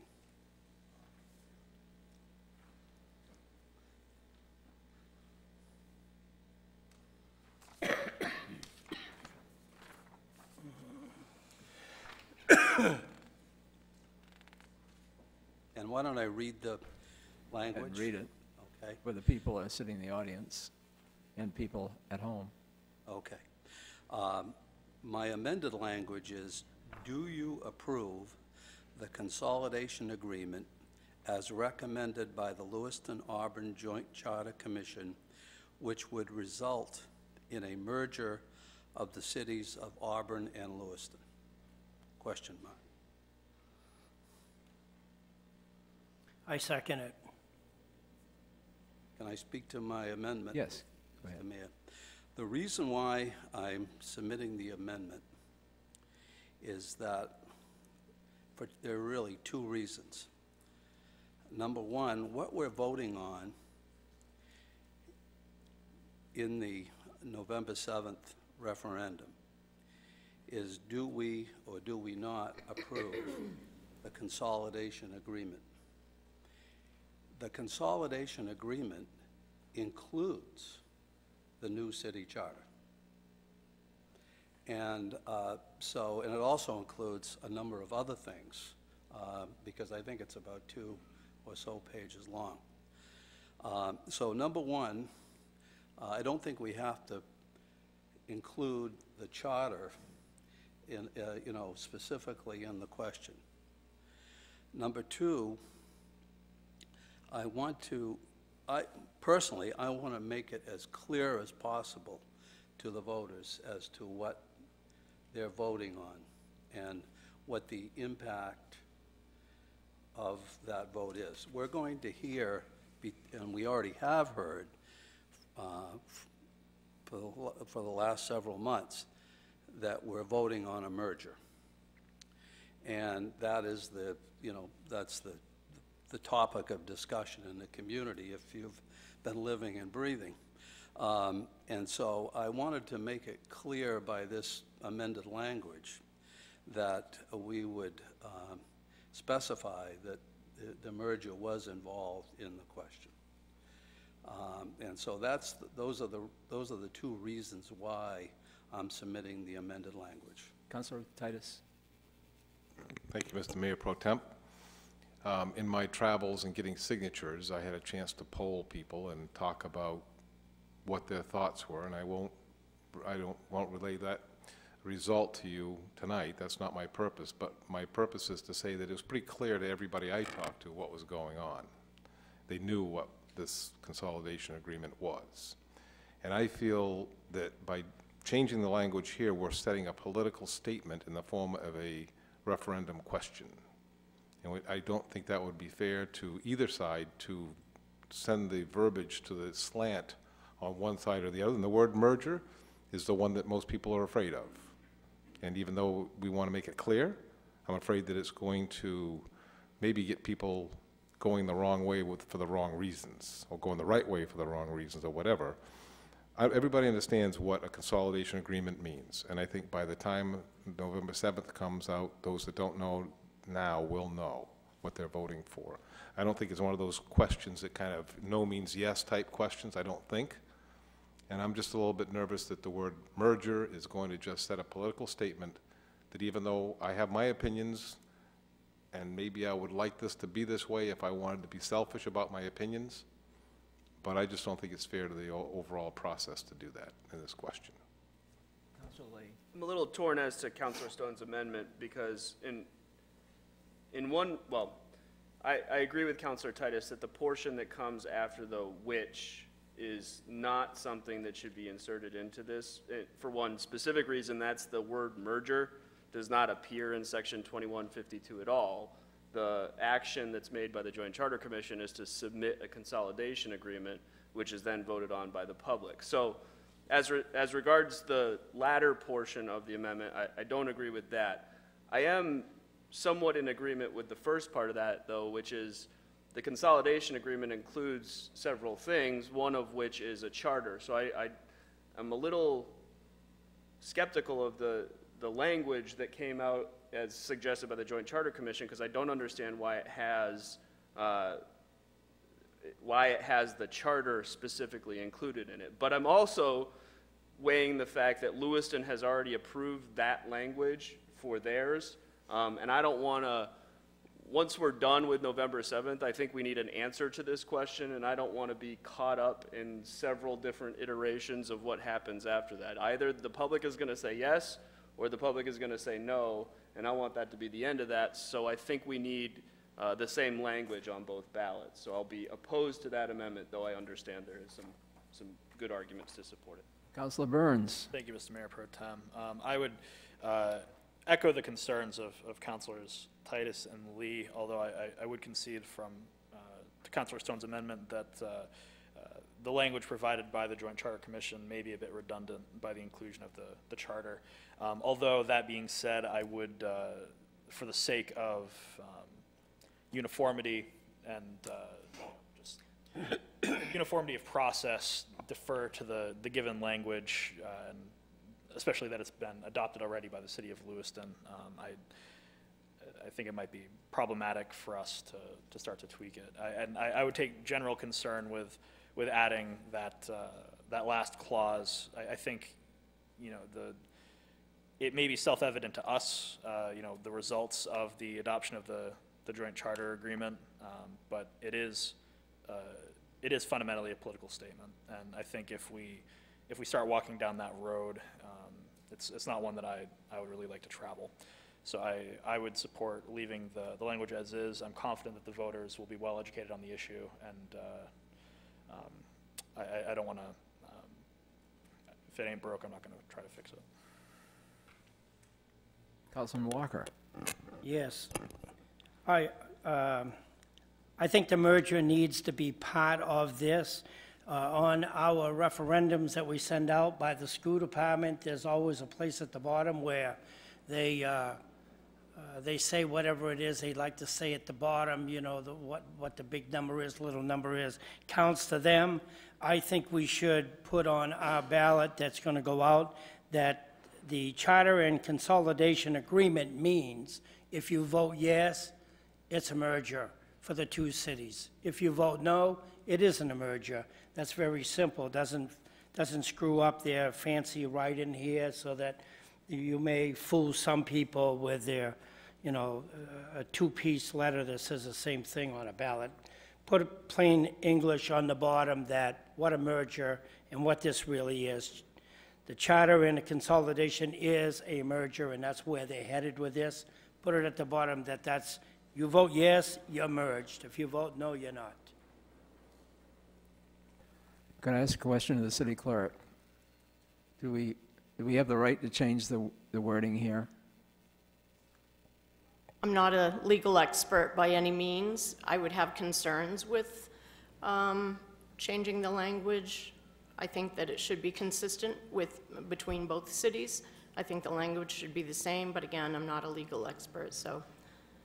Will we have any additional wording on the ballot other than just the question? No. No. It would be just what's been recommended by the Joint Charter Commission. Do you have an opinion, City Manager?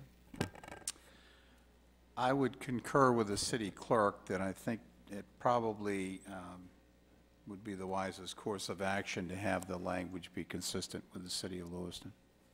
Since we're voting on the same question. Correct. Question, Mr. Manager, if we were first to vote on this and we wanted to add that to the bottom, do you think they would agree with us?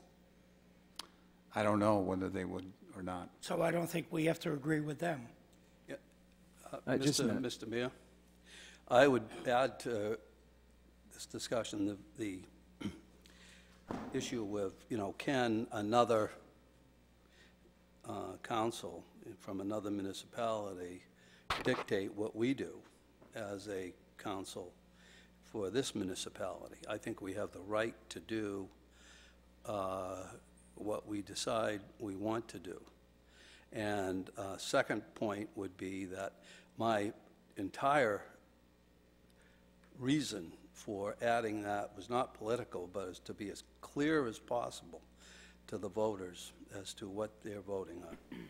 And, you know, we are, I think we owe that to people. And the whole myriad of the whole numbers of things on a ballot, you know, from various ward and city council elections is confusing enough, and I think this is going to be the big question on the ballot, and I just wanted to be as clear as possible. So, not really a politically motivated question. Is this a simple hand vote? On the amendment. Okay. All those in favor of this new wording? All those in favor? This is on the amendment? On the amendment. We're voting on the amendment, right? Favor I'm of in the favor amendment. of the amendment. Councilman Walker, Councilor Stone. All those opposed? Okay, did you get that, City Clerk? Excuse me? Did you get the count? Yes, I did. Okay, thank you. Now we go back to the amendment, the actual. Now we go back to the original motion. Is this something we poll the audience on? Oh, okay. I mean, we can. Any public input? Seeing none, back to the vote. All those in favor?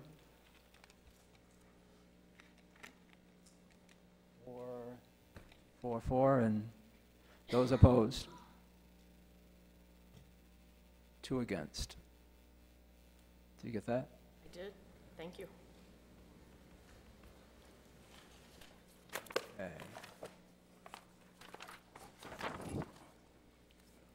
Next item of business. Mr. Mayor Pro Tem, I would move the adoption of ordinance 08-08212017, adopting the recreational planned unit development ordinance amendments, Chapter 60, Article 4, Division 10, Section 60 through 359 through Section 60-361, et cetera, for first reading. Is there a second? Second. By Councilor Titus. Is this, anybody from the public want to have input? What? No? Back to the council? Nope. Oh, yes, okay. Stand forward. Will you please state your name and address?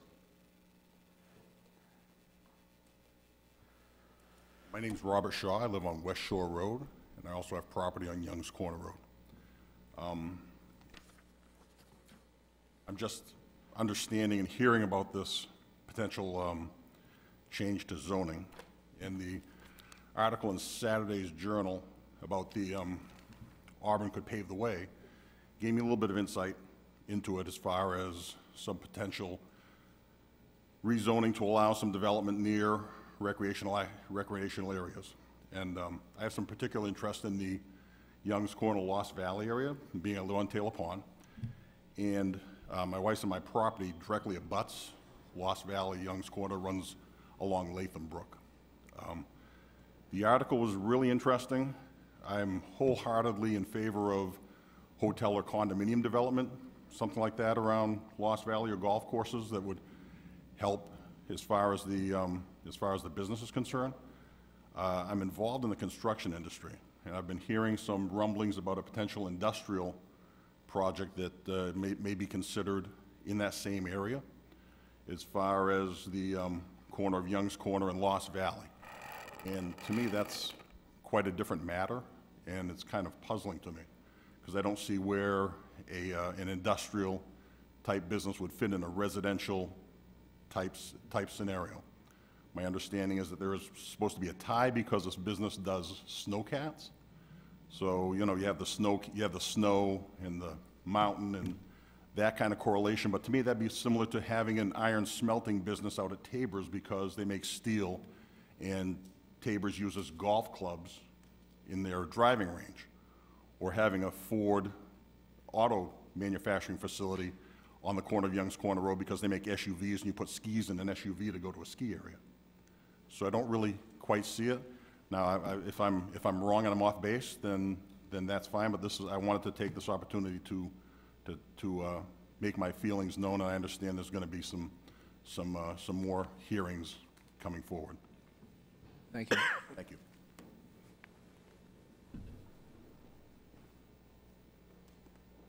Anybody else? Yes.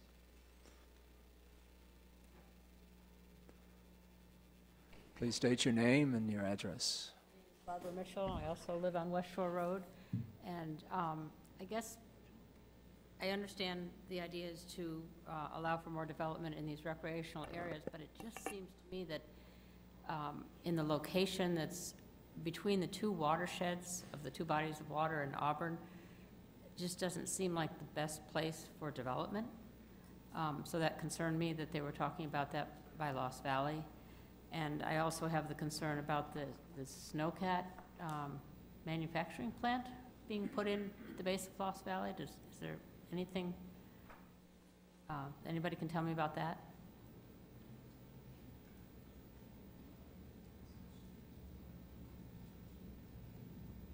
Michael Chamins,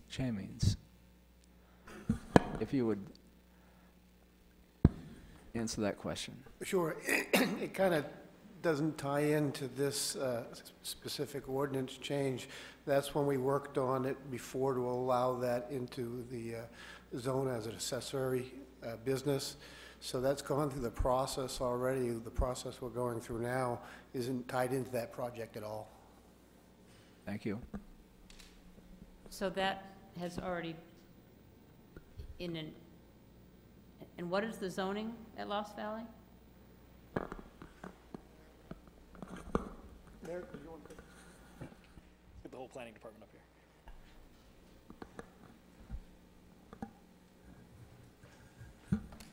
here. It might be best to get together outside of the public discussion about the recreational ordinance to give you the details, but the ordinance had been adjusted in the ag zone and the low-density country to allow for businesses that are complementary to or consistent with recreational uses.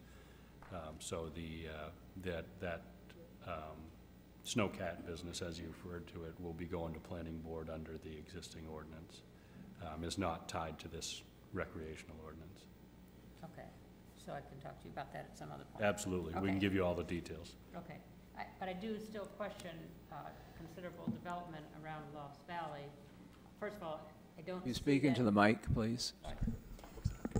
I don't see Lost Valley as someplace that's probably going to benefit from a hotel or condos. It's not Sunday River, it's not Sugarloaf. I'm not sure how that is going to tie into that or whether it would be beneficial in any way. On the other hand, if it does come about, the traffic there is so bad already. There can be 25 cars backed up at that light at Hotel Road and Young's Corner Road because of all the traffic that goes through to the mall, Walmart, et cetera. So I do have concerns mostly about the environmental aspect and having development and lots more traffic between the two watersheds. Thank you. Anyone else? Back to the city council. Mayor Pro Tem? Yes. Thank you. I would speak in support of the adoption of this ordinance. The citizen who just spoke's concern is well heard. I think any time we talk about new development, weighing environmental concerns is paramount. The reason I'm supporting this ordinance, even with that in mind, is that any new development that occurred within any of these areas would have to conform to existing environmental regulation. So if anything were to be built within the Taylor Pond or Lake Auburn watershed, it would have to conform to those environmental regulations, just like any other new building. All this would do is empower the owners of recreational businesses within these given zones the flexibility to expand their businesses in a way that they might find profitable. I would defer to the owners of Lost Valley as to whether or not they think that a hotel would be useful for them.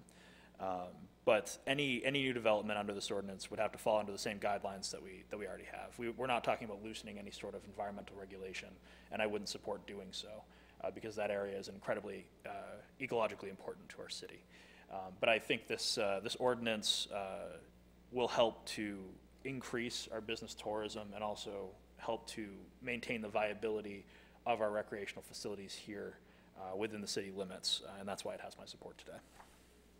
Anybody on this side? Yes, Councilor Titus. Thank you, Mr. Mayor Pro Tem. You know, this particular ordinance kind of details 4 areas: Lost Valley, Prospect Hill, Martindale, and Fox Ridge, specifically. One of those 4 was part of a heated debate a few years back. And I think what stopped that from happening was the fact that it was brought before council and it became a public discussion. My concern is that this particular ordinance is going to pave the way for that to happen again with a lot less publicity. And what people really didn't want in the Beach Hill area, for instance, is going to happen. And it'd be much harder to stop it. I'm not against economic development, but again, I go back to the neighbors and the people in the area need to have a good voice to make sure that, again, as Young's Corner's traffic is going to increase by 30%, they need to have enough say. That may not be enough reason for the planning board to say no, because it meets all regulations, and if they widen the road or put in better safety lighting and all that, then they can continue on doing what they want to do. The planning board is required to follow ordinances and state laws, and as long as they do that, it's pretty hard to stop them. And what we're doing now is paving the way for them to have a lot more to do with that. Now, is Prospect Hill going to be a good opportunity sometime in the future? Well, it may be, but let's talk about that one separately, because maybe that area works fine where the other 3 does not. So I'm a little bit nervous about having a kind of a blanket authorization, and I think that's what this ordinance does. Any other city councilors like to say something for or against? I'm still contemplating this. I have heard some opposition from members of the public. I'd like to hear more input on that. I think there are within this many different controls that the planning board would have on any particular project. I would like folks to read the ordinance as presently proposed and tell me why there are components of those special exceptions that you don't think are going to be sufficient before this body was to say, by its very nature, we're rejecting this type of development. So. Councilman Walker? I feel that this is a great opportunity for the city of Auburn and all the surrounding towns, tell you the truth. I understand that light out there is a pain. It's the way it's working is not probably the most proper way. The light could be changed, the road could be changed a little bit if that had to be as well. I don't think, this is going to all happen overnight. It'll take many years before this becomes a big development. And I do agree with Lost Valley. If they do have the opportunity to put up some housing out there, it could help their facility. I think it would help to grow it. I think that's why when we go further north, there are a lot more people that do travel there, so the opportunity to bring them here to Auburn, this is the way to do it, and I think we have to stop being afraid of some of the things that may happen around us, and I know that's very hard to do sometimes. I also have lived in the country area most of my life, and I hate seeing a lot of things change, but sometimes we just, in order to move the city forward, we have to let things develop, and I think this is one of these recreation plan developments that will work for all of us, but we have to have some faith and move in that process. Thank you, Councilor. Michael? I'd just like to remind everybody that this is a first reading, and we are going to be having a second reading with a public hearing with our notification process, and we're going beyond the required notification process because the areas of land don't have a lot of abutters. Martindale probably has more than the others, and we're going to be notifying the abutters in writing also, so everybody will have a chance at the public hearing to weigh in at the second reading also. And just because this ordinance passes doesn't mean that all these places get to develop hotels, because it has to go through a planning board process, right? Oh, certainly, it's a strict process they'd have to go through to meet all the requirements. And some of the different areas have different environmental standards also. Okay, so we have a motion, we have a second, we have one more. Just one question to Michael. You said you're going to give notice to the abutters. When is that going to occur? We have started working on the abutters list. I don't know if we finished it or not. I don't know if we have a count. I can send out an email and I'll let you know when that's going to be, but we couldn't get a public hearing tonight because we wouldn't meet the notification, and we wanted to go the extra step to make sure everybody around there had a chance to know that we were going to have this public hearing. I guess my question is, are we headed for a second reading at the next council session, or are we going to perhaps delay that so as to ensure that we do give all the abutters notice? Well, our next council meeting has been pushed forward because of the holiday, so we're going to be shooting to put it on I believe it's going to end up being September 11th. Okay, is this a roll call vote? Yes. Yes. And even if this fails, we still have a second reading? Right. Yes. Okay. So, Councilor Lee? Yes to first reading. Councilor Walker? Yes. Councilor Burns? Yes. Councilor Young? yes. Councilor Stone? Yes. Councilor Titus? No.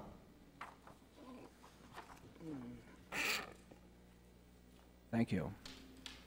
So we have another item of new business. Yes, Mr. Mayor Pro Tem, I move the adoption of ordinance 09-08212017, amending the Auburn zone map from general business to traditional downtown center for certain properties in the Troy Street area. Second. It's been moved and seconded. Is there any input from the audience?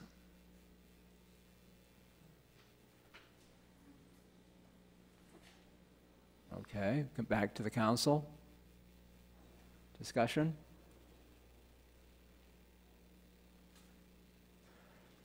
Yes. I guess, to clarify, Doug, it appears that the planning board did discuss the potential of expanding form-based code beyond just the request here, but decided not to do that at this time?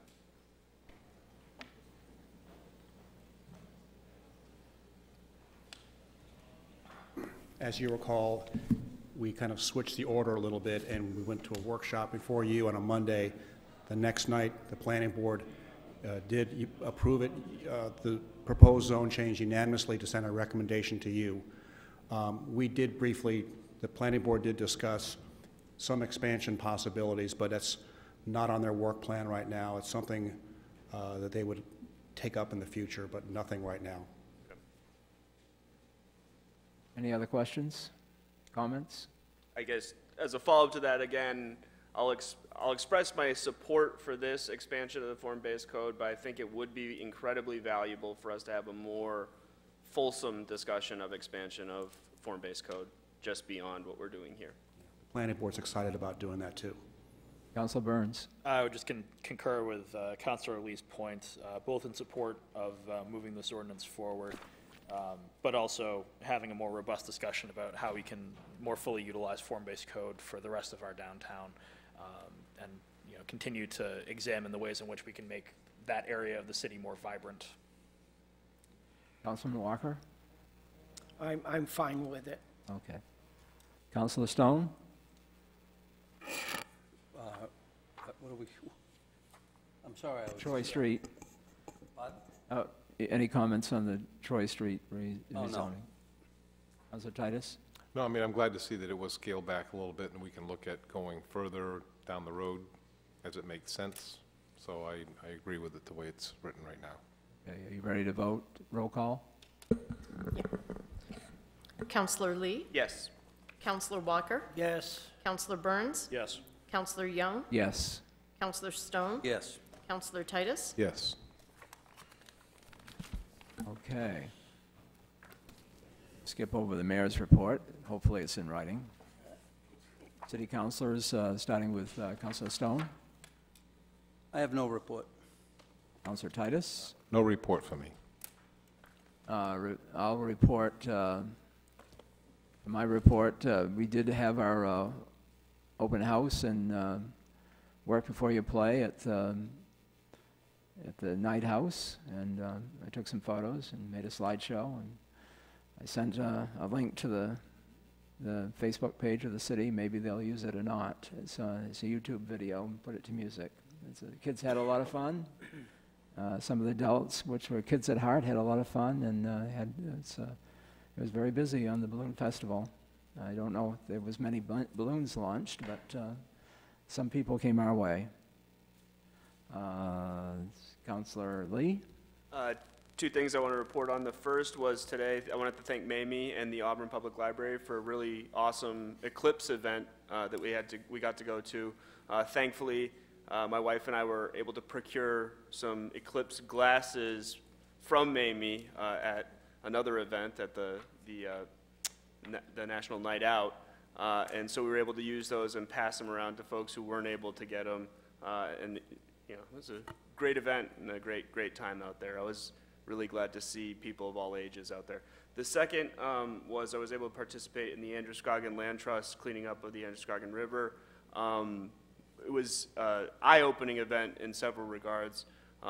One, that there is simply that much garbage that makes its way into the Androscoggin and into the Little Androscoggin.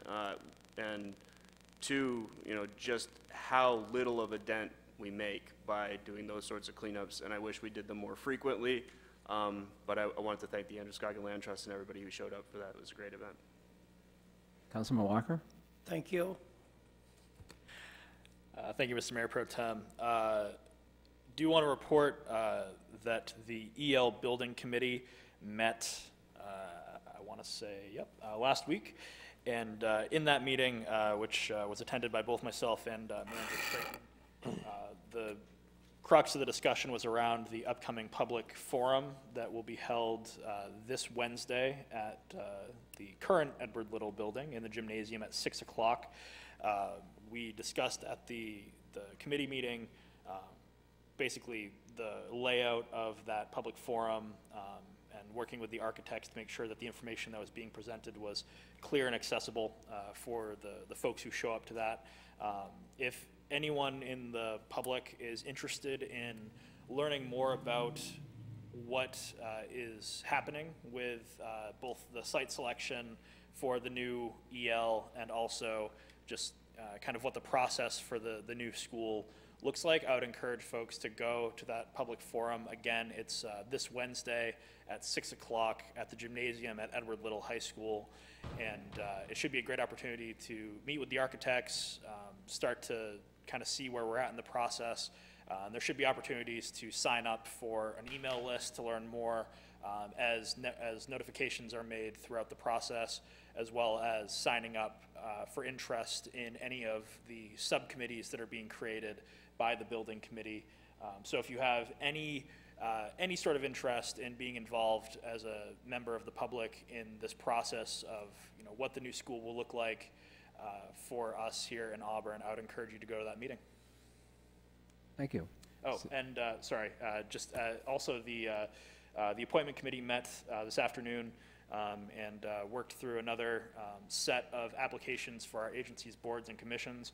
I would just once again encourage members of the public. We still have outstanding vacancies in a whole plethora of volunteer boards and committees here in the city of Auburn. So if you have any interest in being a part of kind of the inner workings of Auburn city government, I would encourage folks to go to the Auburn website and look at the current vacancies and send us an application. Thank you. City Manager? Thank you, Mr. Mayor Pro Tem. I'd like to start with the subject of the additional school subsidy. There will be public discussion on that.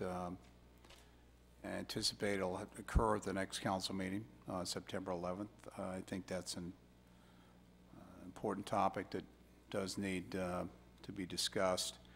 The other thing I'd like to mention, or one of the other things, is that I met the other evening with the Ethics Committee, which the city has.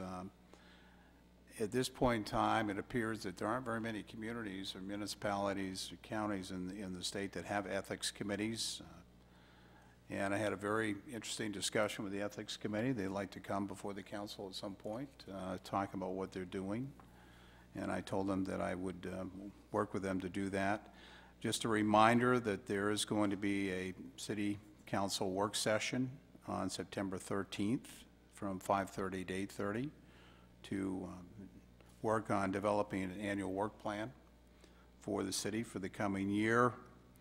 And we will also be having a city council work session on October 12th from 5:30 to 8:30 to discuss fire department overtime and related issues such as EMA, I should say, not EMA, that's my Cumberland County coming out of me, but the emergency medical services.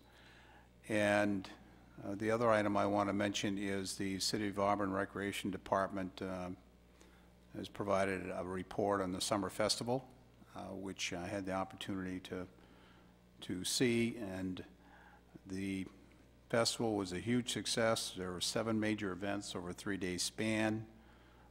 According to Sabrina, who is the director, Sabrina Best, they were able to engage over 200 participants in a healthy and active event, 1,000 summer block partygoers, and they cleaned up 1,380 pounds of trash from the riverfront. The Make-A-Wish block party event achieved its goal of granting 7 wishes for a total of 50,000 raised. So all in all, it was a successful event, and it's nice to see the community doing these kinds of activities. And the Bloom Festival, of course, is a great annual event as well. Thank you. Thank you.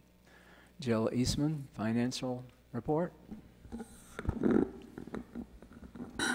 You actually have 2 reports. One is a preliminary report for June 30. The auditors will be here next Monday for 3 weeks to do the audit, and we will have the final report after that. And then you have the July financial report, which there's not a lot of activity in July that actually belongs in the new year. Most of the activity is prior year, so that's why the numbers are so low. I would be glad to answer any specific questions that anyone had. Any questions on this side? Titus?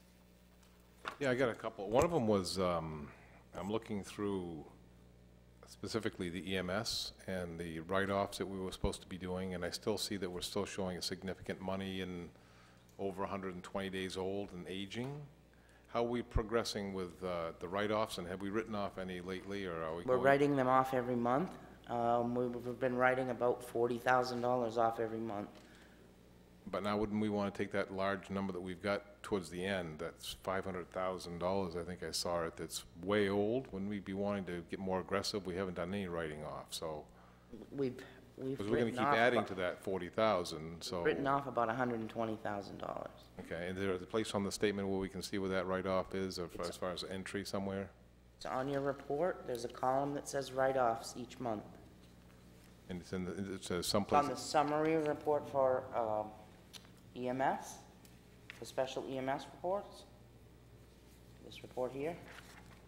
Okay, yeah. There's a column that says new charges, payments, adjustments, and write-offs. And each month, this month in July, this report is as of July. In July, we wrote off $43,223.22. Anything else, So Counselor? when I look at the, when I look at the 121 days and older, when I'm looking at that one, it's 491. We're thinking that we're chipping away at that monthly as opposed to just deciding how much of that is a write-off and do it all at once? That's correct. We're following the policy, so we're writing them off as they become a certain length of time. Counselor Stone? Yes. Thank you, Mr. Mayor Pro Tem. I have a couple comments. Oh, go ahead. I'll come back to Counselor Titus.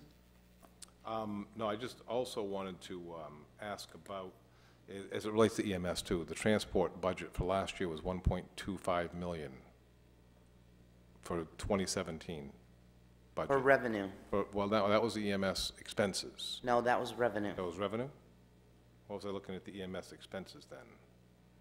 The expenses were about $550,000. Now, what was the forecast, though?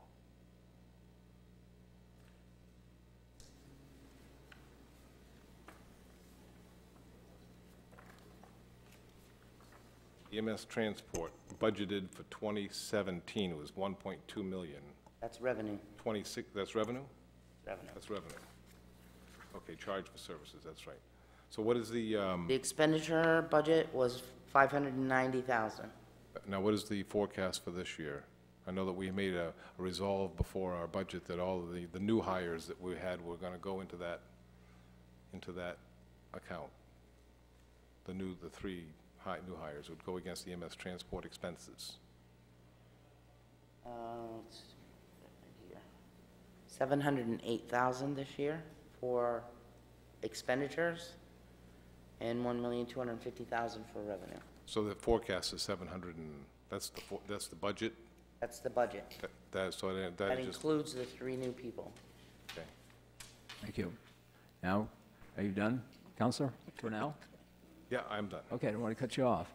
Counselor Stone? Thank you, Mayor Pro Tem. Just a couple comments. One of the things that we have with this electronic world of ours is that many people at home that may be watching on Great Falls TV don't have this report in front of them. So I like to kind of verbally recap some of the things that stuck out on the report as of the end of June. First of all, the city was spent, these are unaudited expenditures, of course, but 97.57% of the budget. So there was good management of the overall budget because the numbers came in considerably lower than the $80,530,771 that was budgeted for FY17. I would also note, on a positive, that despite a very difficult winter, the Public Services Department came in at just a hair over budget, 100.67%. And I think Dan Goyette and crew should be congratulated for getting through that very difficult winter, just about right on the nose as far as the budget is concerned. So that is definitely a high point of the budget. I would also note that our legal services budget, we budgeted $45,650. We also, I think, had $100,000 or so budgeted in salaries for an in-house attorney. We spent $149,415. It shows as a 327% increase in the or 327% over budget. You know, that's what's going on there. We did not hire an in-house attorney.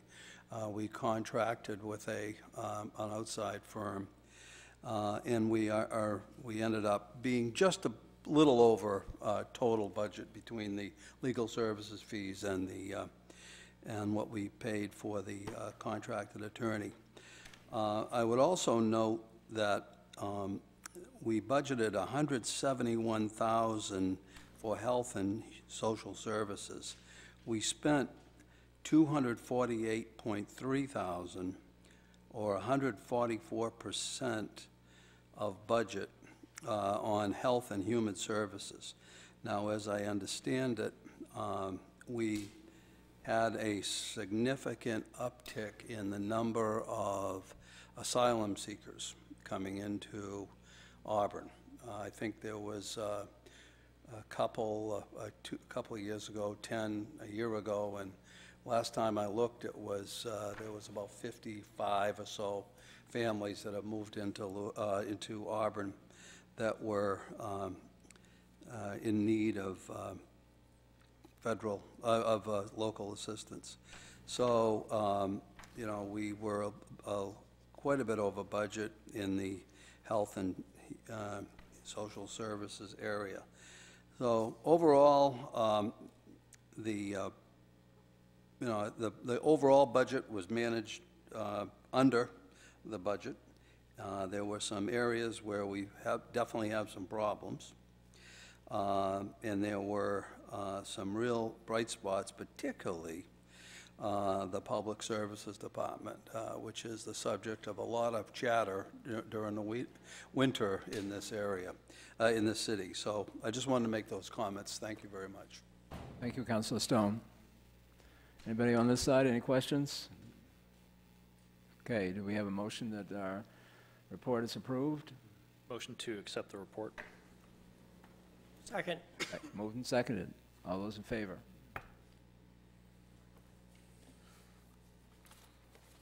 Okay. We'll take the open session, and we still have a few executive sessions to deal with. Anybody that would like to come down and take a second crack at the phone? Joe Gray, Soapers Mill Road. There's a lot of things I'd like to say, but I just want to correct you in one thing. The city ordinance might go into effect for the food sovereignty in 5 days, but the state law doesn't go into effect until November 2nd. So don't start processing your own stuff until after that date. Thank you. Thank you, Joe. Thank you very much for that information. That's a good point.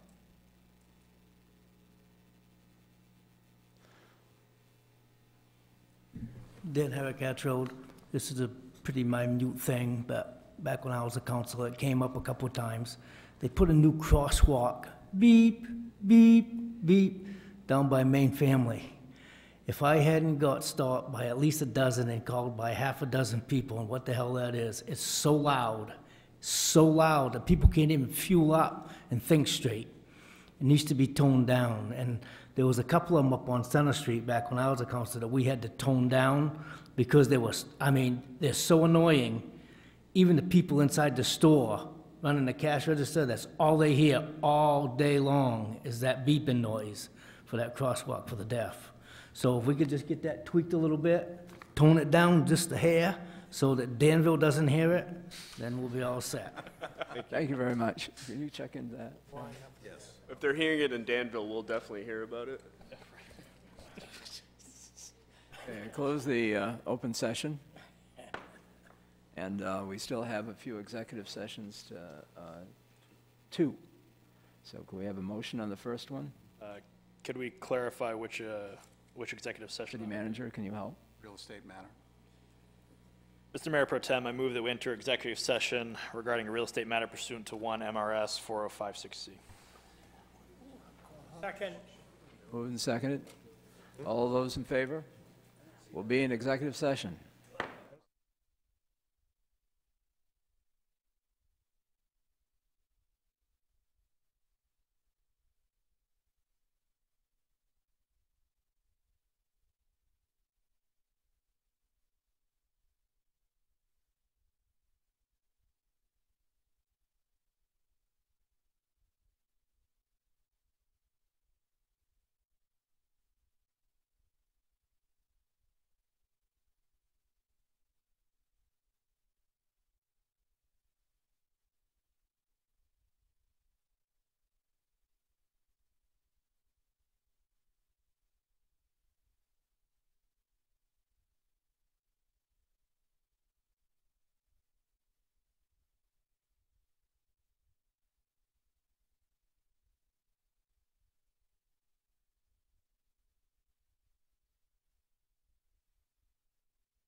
declare us out of executive session. We have a motion, Councilor Stone? Yes, Mr. Mayor Pro Tem, I move that we go into executive session for the purpose of discussing, and I don't have that language with me. Oh. Okay.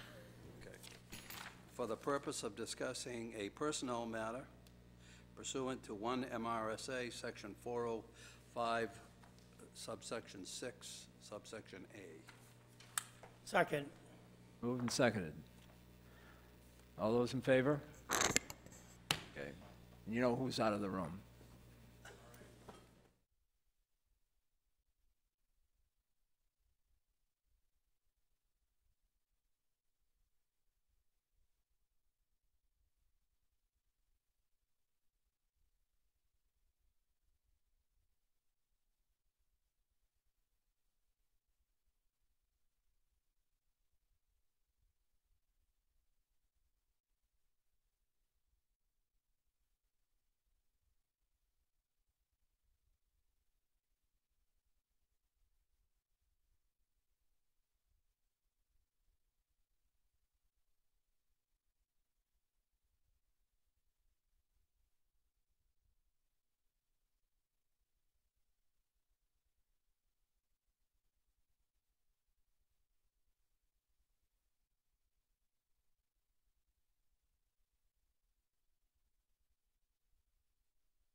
out of executive session.